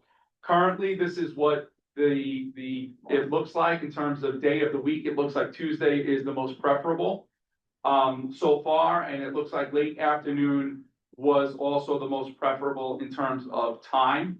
I will make anything work, so it doesn't really matter to me. I'm going to do this based on what everyone has capacity wise. If you can't make it, it won't be the end of the world, right? We'll do the best that we can, and then report back during these meetings so that everyone can know what we talked about. But if you haven't, I'll just flash this. This slide deck is there for you to go and revisit whenever you can to fill it in, but sooner rather than later would be great. So priority one, just so that everyone knows, this particular slide is directly from the central office in terms of what we're looking to get accomplished in this school year. And you'll notice at the top, it says all eyes on text. We want to make sure that our kids are actively reading throughout the school year and practicing so that we're becoming fluent in what we do. And then for us to make sure that children that are falling outside that sphere of success are receiving intervention supports. So what that looks like for us in the district is this particular document. So we've taken the city, kind of expectations, and we've organized ourselves around these three buckets. Reading the critical content that's available inside of our units of study, making sure that kids have opportunities to discuss and develop their understanding, and then creating routine opportunities for them to write a little bit about what it is that they've just read, so that we have a full opportunity for our kids to start absorbing the content. What we have seen and what I shared with you prior was that, yes, our phonics is improving. If you guys remember the slide deck that I shared last month, I think it was. Last month, our phonics is improving, which is great, but we're not seeing the same thing happen with our kids' ability to comprehend the text. So while kids are being able to decode more, they're not holding on to the content. And that's what we really, really want to build on this year. So this slide kind of indicates all of that for you guys to peruse. I'm not going to read through each of these bullets, but it's here for you to look at and then certainly ask questions at another time. So here are our goals. This I shared with you already, so I'm not going to spend too much time. Focus around MTSS. Focus on foundational literacy and meaning making. Those are the backdrop of our literacy work going into this school year. Consistent space of explicit instruction. We're still going to be talking about that for sure, but with this idea of balancing between skills and content. We're getting too heavy on skills. That means our kids are not thinking enough about the modules that we have that we're presenting to them. So we want to try to balance that out as much as we possibly can. And the implementation of the REACH program. This is a program from National Geographic, specifically targeting our entering and emerging children here in the district. You guys know that we have a very significant multilingual learner population here in the district, that we need to do all that we can to continue to accelerate their learning.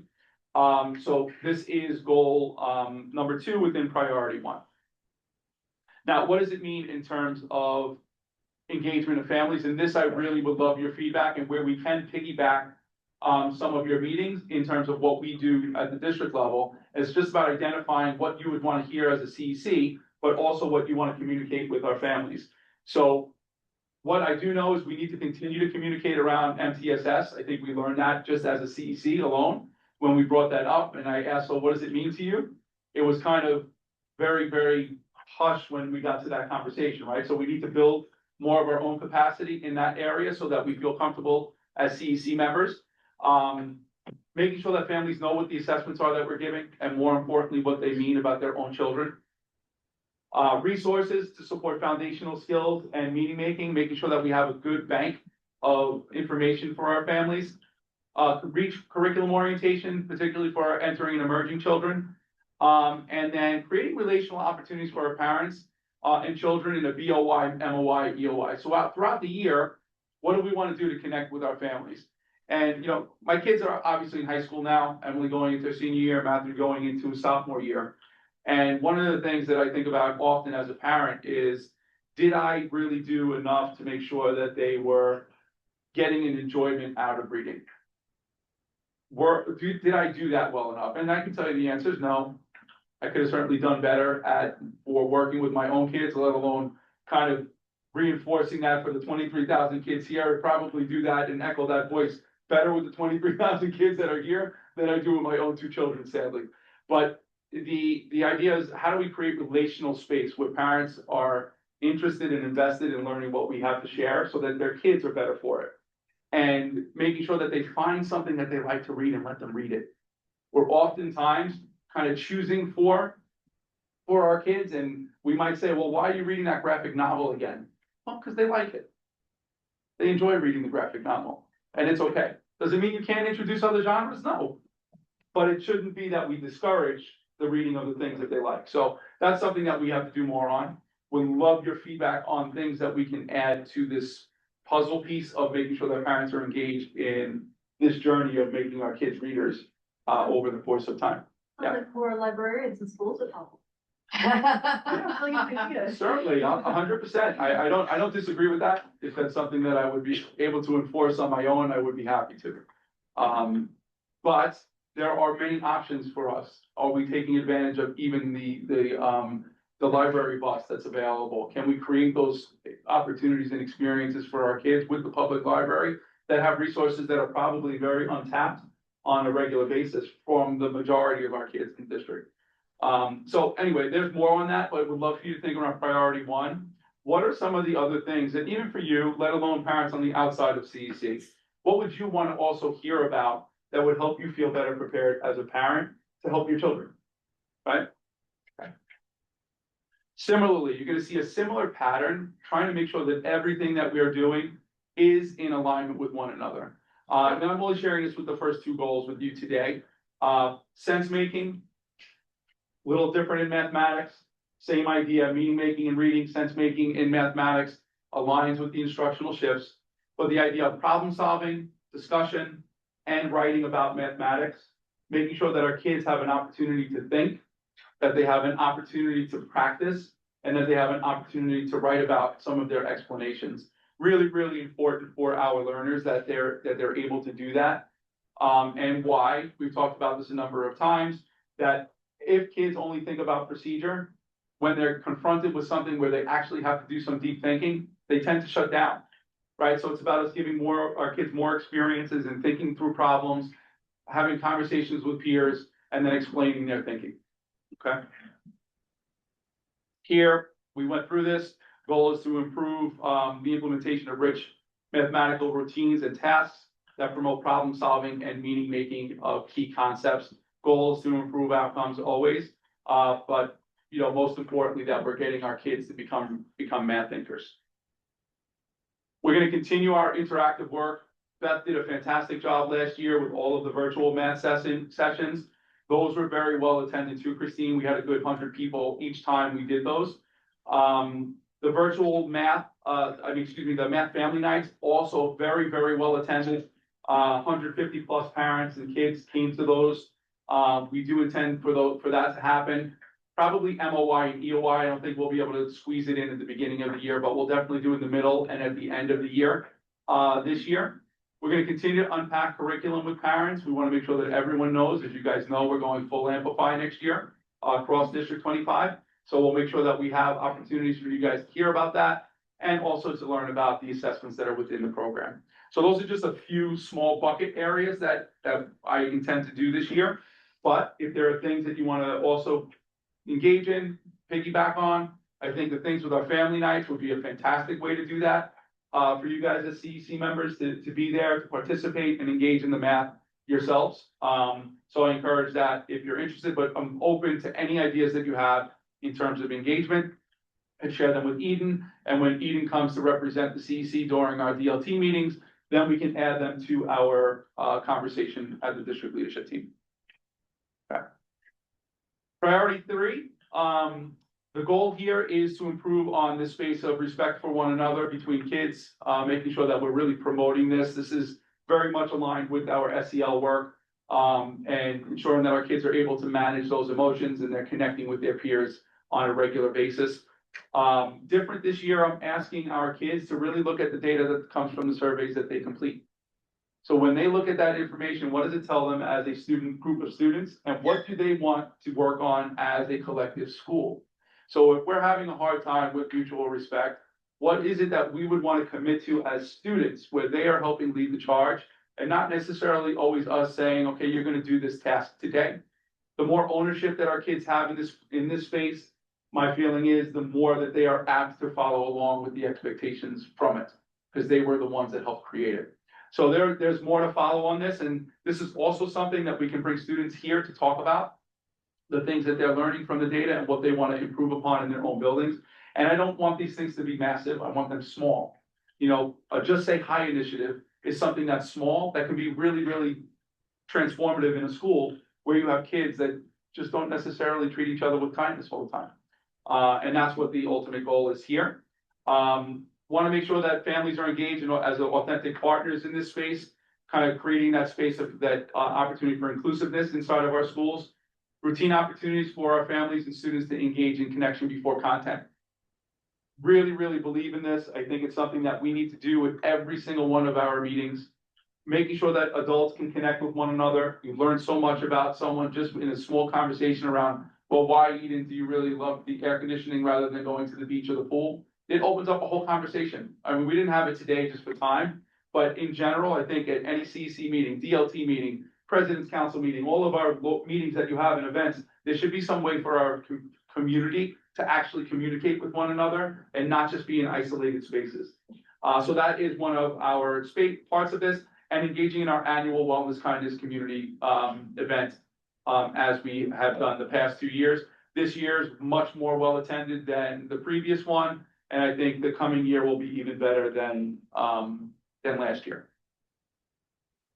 Priority 4. Okay, this is a big one. Something that we're going to be working towards this year is taking advantage of 2 particular programs that we haven't used nearly enough, and that is the Black Studies curriculum that New York City has available, as well as the Hidden Voices curriculum that covers a variety of different ethnic groups, where our kids are able to see themselves inside of the curriculum that we're implementing, particularly Passport to Social Studies.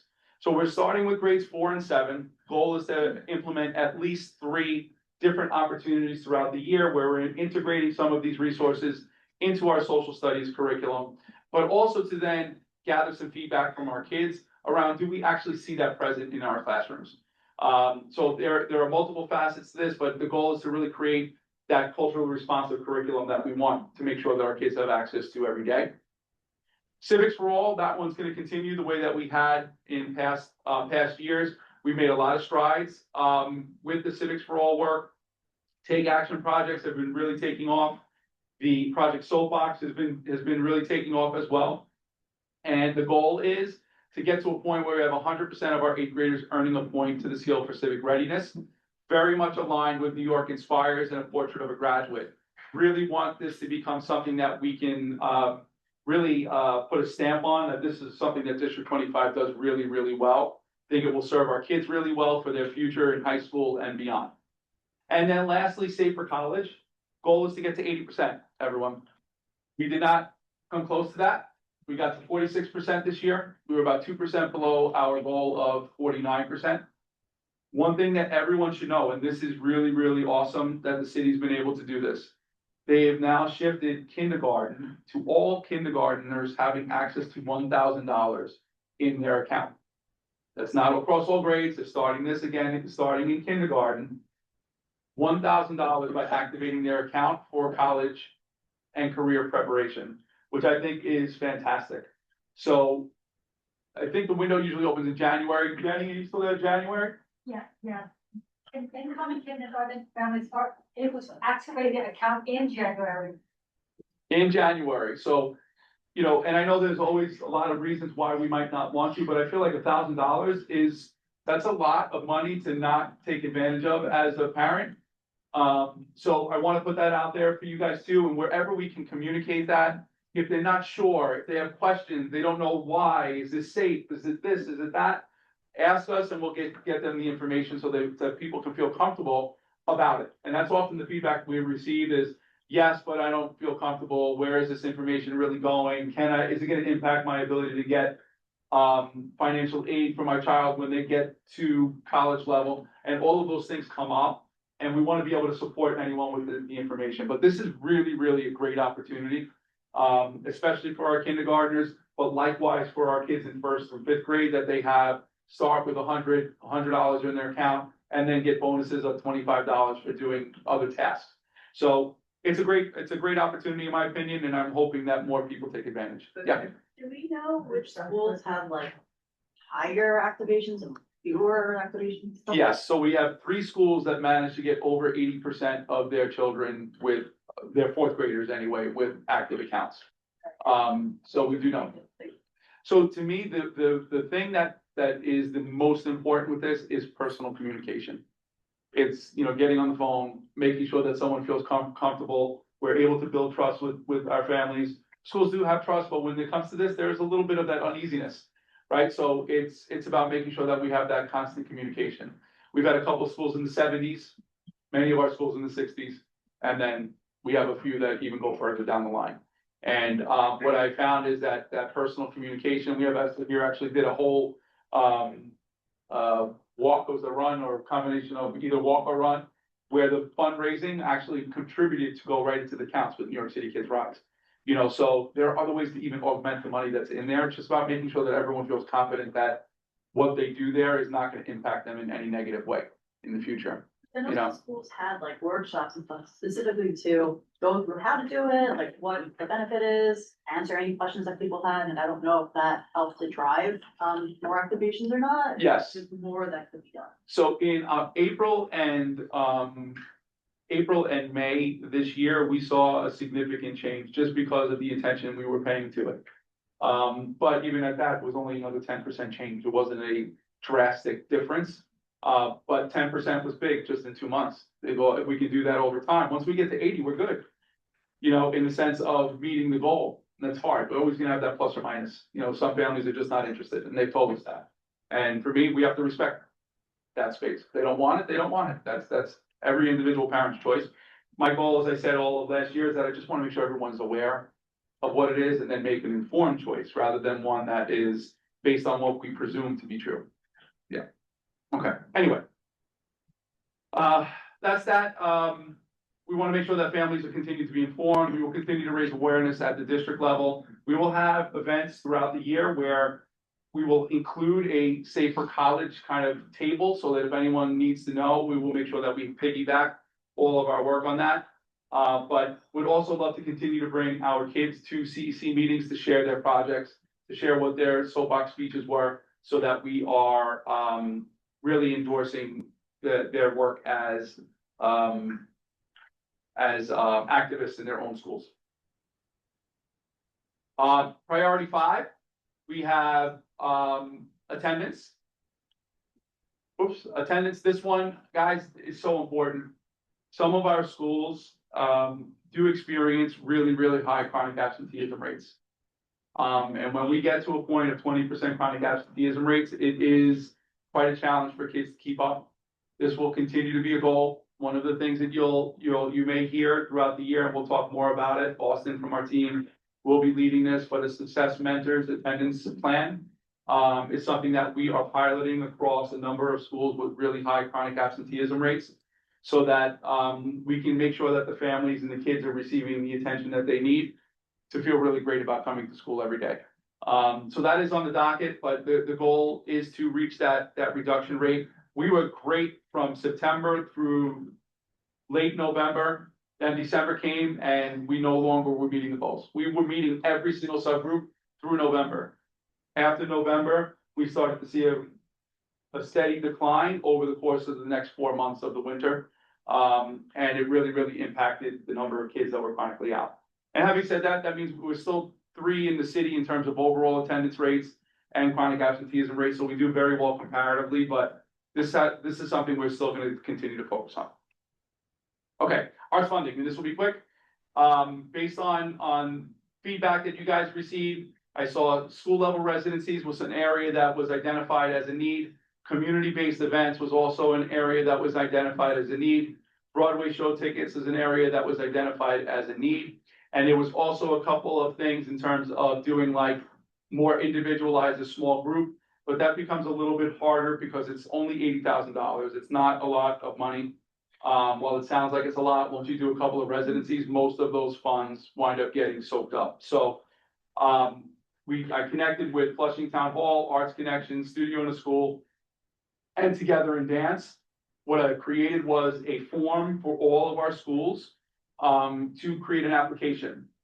One, so that they can indicate why it is that they want these dollars that are coming from the district, how it fits in with what they want to get accomplished in the school, so that we have a way of deciding around who gets it, other than me saying, oh, I think, Grace, your school would be the great one for it, right? So there's a little bit more meat behind it, and that will be something we review at the DLT. Eden will have a chance to kind of see what that looks like, and I'll certainly present that to you guys too. But that in a nutshell would be for residencies. Just thinking about that community family event that a number of you actually put down as a want. Resident and Broadway show tickets. So those are the 3 things that I'm hoping to get done with those dollars going into next year. And the last thing I want to mention to you is the district problem solving pilot. So I'm going to be going on a central collaborative review meeting in the near future to talk about things that we can do a little bit differently to make sure that our kids are receiving the best experience that we can possibly give them. And we do have some of our schools, and we were talking about enrollment earlier with Rhea and Julianne. We do have some schools in the district that are very, very low in enrollment, very low.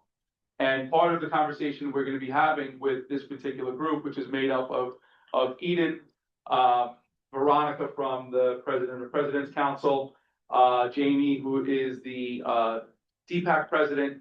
There's 3 principals, there's 3 teachers. There's 3 members of my team. We'll be coming together to brainstorm and problem solve around how do we help boost enrollment in these spaces so that kids are given a really, really robust experience. When you have fewer children, it also, and I know Christine mentioned this earlier, there's less money. When there's less money, there's less programs that are able to be offered, which means the experience is different for some of our kids. And that's something that we want to be able to work on. I just want to make sure that I bring this to you guys each time that we have an opportunity to meet, so that you're kind of aware of what we've been discussing and ways that we can contribute differently in those areas to bolster or make different choices around, helping increase the experience or improve the experience for the kids in those areas. Okay, and that concludes my presentation. If anyone has any questions, I'd be happy to answer them. Anybody have any questions for Dr. White? So related to attendance dropping off in the winter, would there be any, let's say, issue with having like a mobile flu and COVID shots kind of station to be given out in schools? Obviously, there need to be parental permission forms, but is that a possibility? I can definitely look into that, sure. Yeah, I don't want to say yes or no. I would definitely have to touch base with the Office of School Health and see what it is that they say about that. I think keeping kids healthy is certainly really, really important. So, and it does contribute. I think the trouble with chronic absenteeism is that there's so many variables. Flu is one variable, but we also face, families that choose to go, on a vacation 5 days early and then come back 5 days late. Once that happens, 10 days out, you've already missed a significant chunk of schooling. So we do face that at times. We do have other health scenarios where families, asthma, we hear often. Some parents that get concerned that with their asthmatic child, and sometimes they don't always realize that there are ways to establish a school plan with the school nurse, principal, and so on. So sometimes that becomes difficult, and and that's also, you know, the trouble with having just an answer. It needs to be multiple answers, which is why that whole success plan is something that we're looking to pilot and kind of scale up. Because it gets down to like the individual need of a parent and not just a thing that may help, you know, but not necessarily get to the root cause of why folks are out. But I love that idea. I think I can bring that forward and see if that's something that we can do. Okay, I Yeah. wasn't suggesting you could completely solve the problem. No, I'm just saying that there's just so many variables. That's the hard in it. But I think that's a great idea. Anybody else got anything? Okay, thank you, Dr. Mike. Sure. So I just have one thing I want to bring up. We are waiting for confirmation because the email that we got was a little bit different than what Angela and I were told on our meeting. We were told that this is something we have to do in 2026, meaning in 2 months from now. We have to have a chancellor town hall, which is something we do every other year. Last one was November of 24.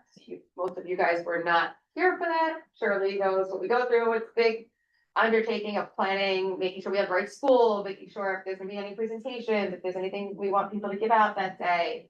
That's a chance where we get our name out there also. It's us on the stage with the chancellor, getting to ask questions, also families submit questions that we will use.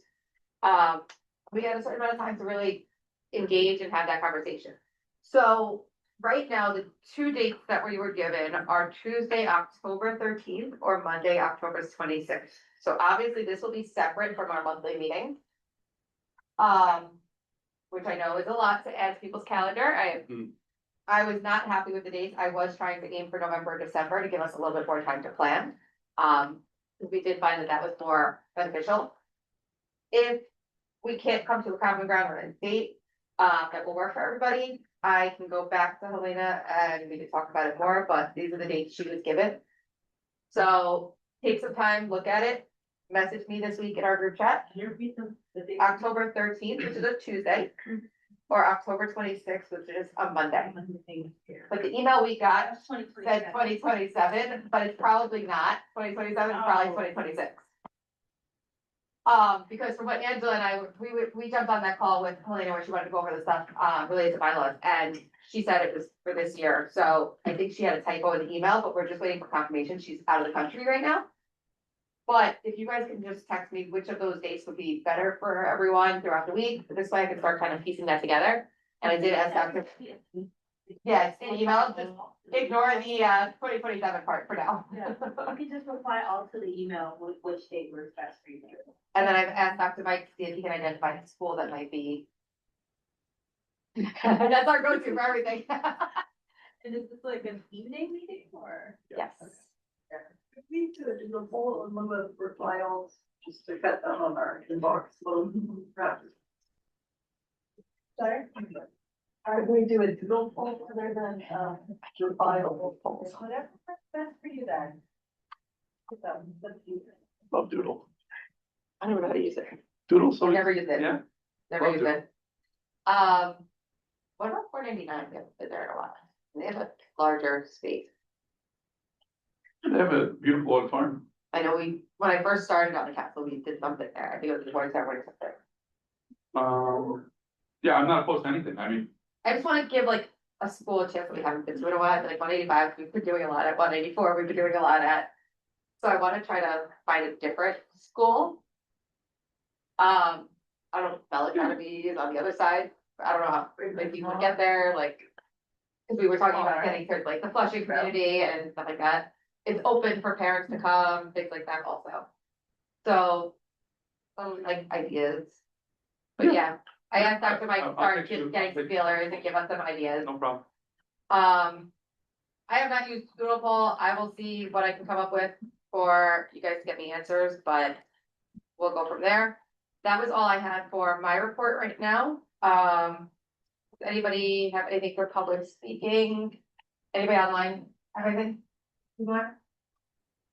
Okay. Can we get a motion? Motion. 9:07. Okay. We can get out here. We're gonna call the business meeting to order. It is 9:09. If we can go through roll call. Eden, Yes. Shirley, Yes. Amy, here. Sorry, Angela, Here. Amy, here, Vincent, Yes. Stephanie, here, Ray, Where's Steve? yes. Yes. Jackson, and Ken. Yes. All good to go. Awesome, okay. Can everyone take a look at the minutes, see if there's anything you guys noticed that we need to update or change, anything like that? Just let us know, if not, then. Yes, Sandy. Once you guys review it, we can move to adopt the minutes if there's no changes. Oh, yeah, she emailed it to us. Yeah, to see, when I proofread whatever you have, cross-reference. Sure. What I have on there, and then hopefully let me too. And then it'll come here because not being able to put in if anybody else. I think. Yeah, I chimed in with like one thing. It's like, who gets you first? But, I labeled it, each minute, so you can try putting in those keywords to see if you can find email, but, maybe, I think on Monday. I was meeting with them. It's okay, it happened, it's okay, it happened, they'll get off there. You did? Yeah. Okay. Anybody see anything that needs changing? I know there was one thing I gave Egypt in advance, so that got updated already. It was just a little missed out on our end. I don't even know how that happened. I think it's just from last test there. Does anybody see anything? We adopt minutes as is? Yes, nobody has any issues with adopting the minutes? Okay, we are moving on. No worries. Shawna, go ahead. Okay, so the budget, haven't spent very much money so far, reimbursements, is the only line that has some funding so far. So balances are 14,850 for reimbursements, 3,000 for meeting expenses, 500 for P card, 4,000 for supplies, 1,000 for equipment repairs, 500 for equipment. Okay. Next on the agenda is the bylaw committee discussion. I know we had people that volunteered to be part of the committee. Steven does want to meet, about that. And we had a meeting with Helena, me and Angela were on that meeting. She did share with us some information to help us. So, if you did not see that email did come out, I can resend it out to everybody. I do have that Kent, Shirley, Stephen, and Angela were going to be on the committee. I myself am not going to be a part of that committee just because with the BLT and everything else I got going on this right now, and I'm still adjusting to a new job. I will not be able to add another meeting onto my calendar right now. So I apologize that I can't, but I'm trusting all of you to plan a meeting, schedule it, make any changes, then come present it to us. We will share the information that we got. Angela has the information. But meetings are supposed to be held in person. So that's the only hiccup that you guys need to just kind of come to an agreement together on when you would like to do so. Right. So like if one of us wants to come on and we're on Zoom and we don't need to be here because you guys are just having a quick brief meeting, it's fine, but we do need to make some movement on it if we're gonna make any changes. So Kent, I don't know if you and or Angela, one of you guys wanna get the group together. I know Stephen messaged me earlier when he was telling me he was sick, that he would like to meet. So maybe connect with Stephen, see what you guys can figure out between the four of you. If you need me to jump in here or there, I don't mind jumping in. I just can't commit to being on that right now. And I'm sorry if I missed this. Earlier meeting, Stephen and myself. Why, And Shirley, why do the guidelines need to be changed? there's some wording that needs to be changed in regards to. It's a, I don't even. The wording needs to be changed in regard to like absences, attendance. there's like little things that need to be updated a little bit better. We just did an update not that long ago, before all of you had joined the council. Grace knows also. But then Helena's been going over it, so legal gave her some pointers and gave her some other visuals for us to use to make the changes. So she came to us asking us to look at it to make some changes because of that. Oh, she had, She did send information. She did create like a little PowerPoint. Yeah, that's all the information she shared with us during the meeting. So there is a PowerPoint. I have it. Oh, okay. I just didn't know if that you covered why. Yeah, that was what we. I don't think it's being like changed. I think more so of like. It's just wording. Position, just like. Yeah, it's a little bit. At the same time too. Just little edits basically more than anything. The majority of the bylaws can remain as is. It's literally some minor edits that will just change some little things. Yeah, but she has one here about the absence, like how you say. So that is where we're at with that. Yeah, I think clarification also because when we were like, what is that? Yeah. So it was honestly only the two of us on. She's willing to go over it again with people if needed, but she did send out that information, so take a look. But it really is just like a little bit of wording stuff. Very simple changes. It shouldn't be a big thing. Once you guys put that together, plus you bring it to us, tell me it's ready, we'll present it at our business meeting. Once we say we're ready to go, we'll move it onto the calendar meeting for a vote, same way we do with a resolution. And then we can, but we do have to give time for discussion, so that's why we have to bring it up at the business meeting and then bring it up at the next meeting. So that's where we're at with that. I'm guessing nobody did any school visits because we're in the summer, so I'm going to check that off my list.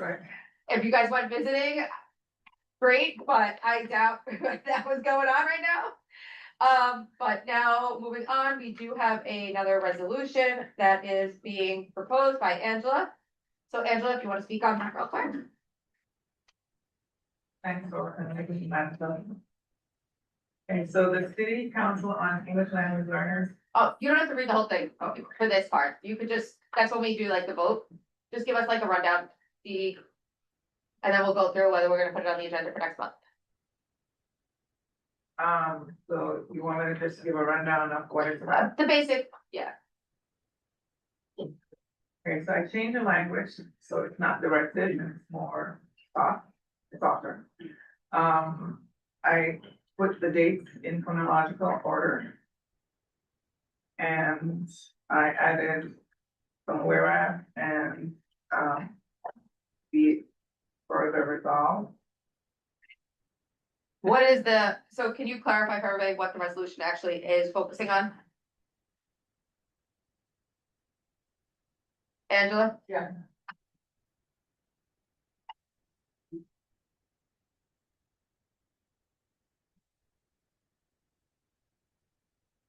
There's a copy of it. Is everybody have a copy? Yeah. Oh, no.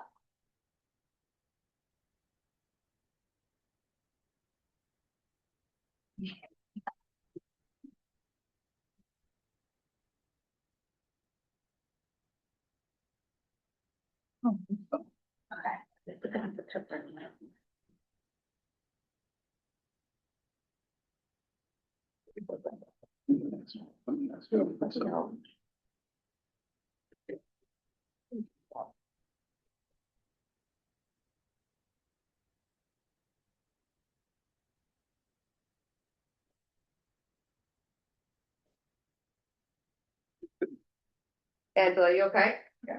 Okay. Making notes. So If we have. basically, it's to, have consistency across all the CECs and Just let me know.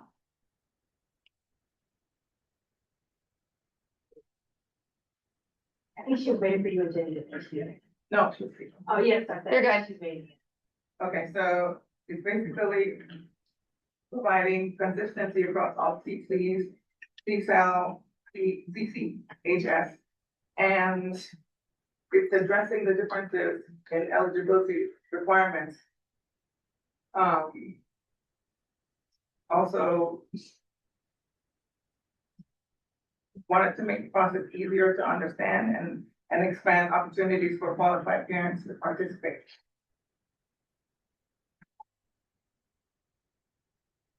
So that is resolution number 12. Angela did send out saying if anyone wants to co-sponsor, let her know. I'm sorry, Stephen did, but it's not here. Okay. I know someone else did here. So yeah, if anyone does want to co-sponsor that, let us know so we can update that. And then are we okay with moving that to a vote for next month's meeting? Yeah.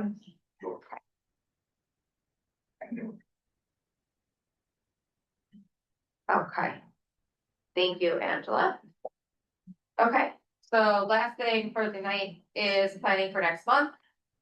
Town hall conversation will definitely be a huge topic of conversation. I'm checking on one other thing that I was just asking Dr. Mike about, so that's why we were kind of going back and forth a little bit. Do we want the special education thing in September or October? Because I feel like earlier in the year, it's better for parents that might not know. Entirely up to you guys. We typically have had it in October. But now we have the usually town hall it's added the in. Beginning of the school year, but we can do that whenever it is that you guys feel like, Yeah. you know, I'll just touch base with Nathan. As long as it doesn't conflict with anything that he has. Does anybody have anything that they wanted to cover possibly in September? Because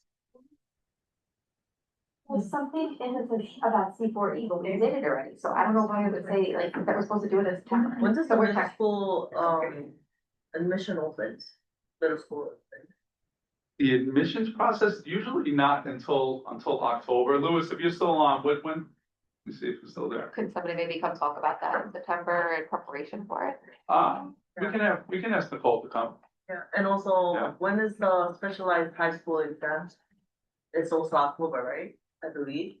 October, November, beginning of November. I will have to get the dates. I don't know off the top of my head. Because Sure. I know a couple of parents were asking Yeah. me about it. I don't think they've announced it yet. Yeah. I think it's usually November.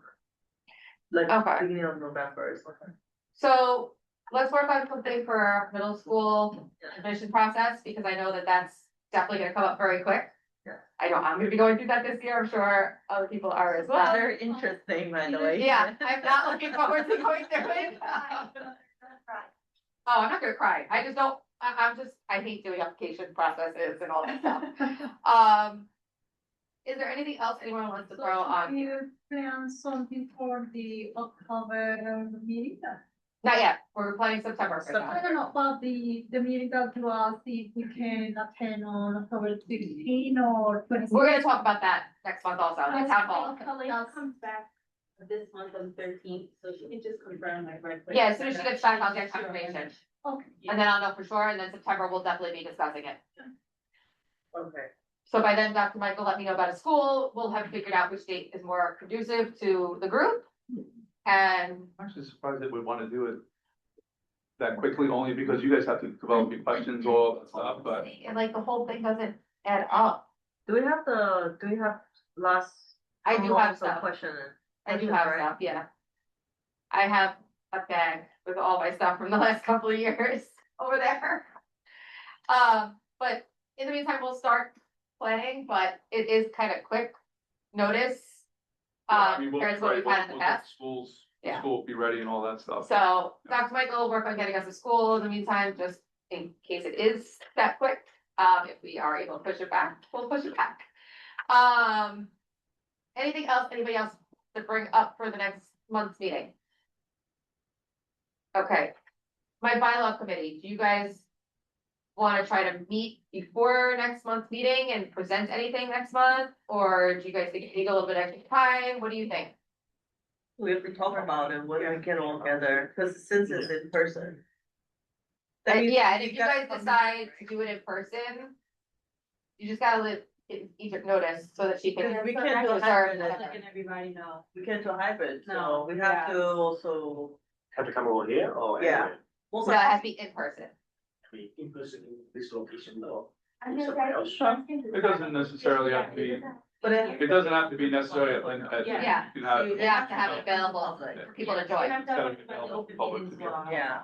Oh, yeah. So you could do it somewhere else, but the link has to be open so that people can join. So let's say like Vincent wants to come on from home and he's not on the committee, he can still join. Yeah. Or John down the street, for example. Yeah, well, if you can open up your place, to the entire public. Just pick a date. Very time popular. So it has to be open for public, so public access Yeah. has to be there. What do you serve? You serve anything? I mean, if any of you wanted to arrange with your schools that you guys are at, you could ask the school if you can borrow their space, things like that. Yeah. And then just have a Zoom link ready, so there's different things you could do. I like it here because there is a parking lot. you That's know? why I like, that's why I kind of stay with our doing stuff here, like parking is a huge thing for Parking people. is, Which is why we haven't really, I think, Yeah. migrated to the whole school thing, even though we've talked about it.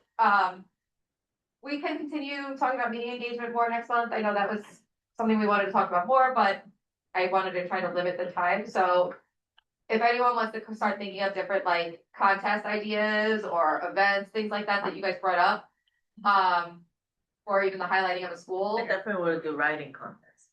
Because kids needs to write more, I feel like, you know. Yeah, so just come up with like an idea. No date there, so you know. Okay.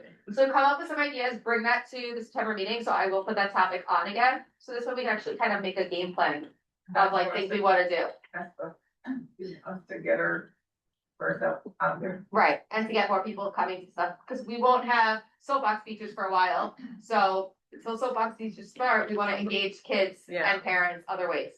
Like writing essay topics, like content. Or like an art related thing, because we're pushing the Yeah, arts. Marissa's already on, organizing for the kind of arts festival. We'll try to get dates available to you guys as soon as possible, so you can see what the progression will be throughout the year. Okay. At least for So- the bigger events. Okay. Virtual ones will be the virtual ones. I encourage you to be at those too. Yeah, so we'll put meeting engagement back on there, we'll revisit it, with those ideas. If you wanna connect with Egypt about website ideas, let me know, or let her know, whatever you wanna do, that's fine. Does anybody have anything else, or do we wanna go home today? That's it. Who's gonna do it? Hey! Who's gonna second it? I heard Stephanie first, 9:26. I think this is Looking the forward to a earliest we're gonna fantastic figure out. 26-27. Let's have a fantastic year, everyone. Enjoy the rest of your summer while you guys have it. Next time you guys come back, it'll be after school, like. School will have started. Adriana, thank you for joining I today. know, then you're gonna blink and you're gonna be right back in the seat talking about planning for 27-28. I can't wait till. Fine. That's the crazy part of this.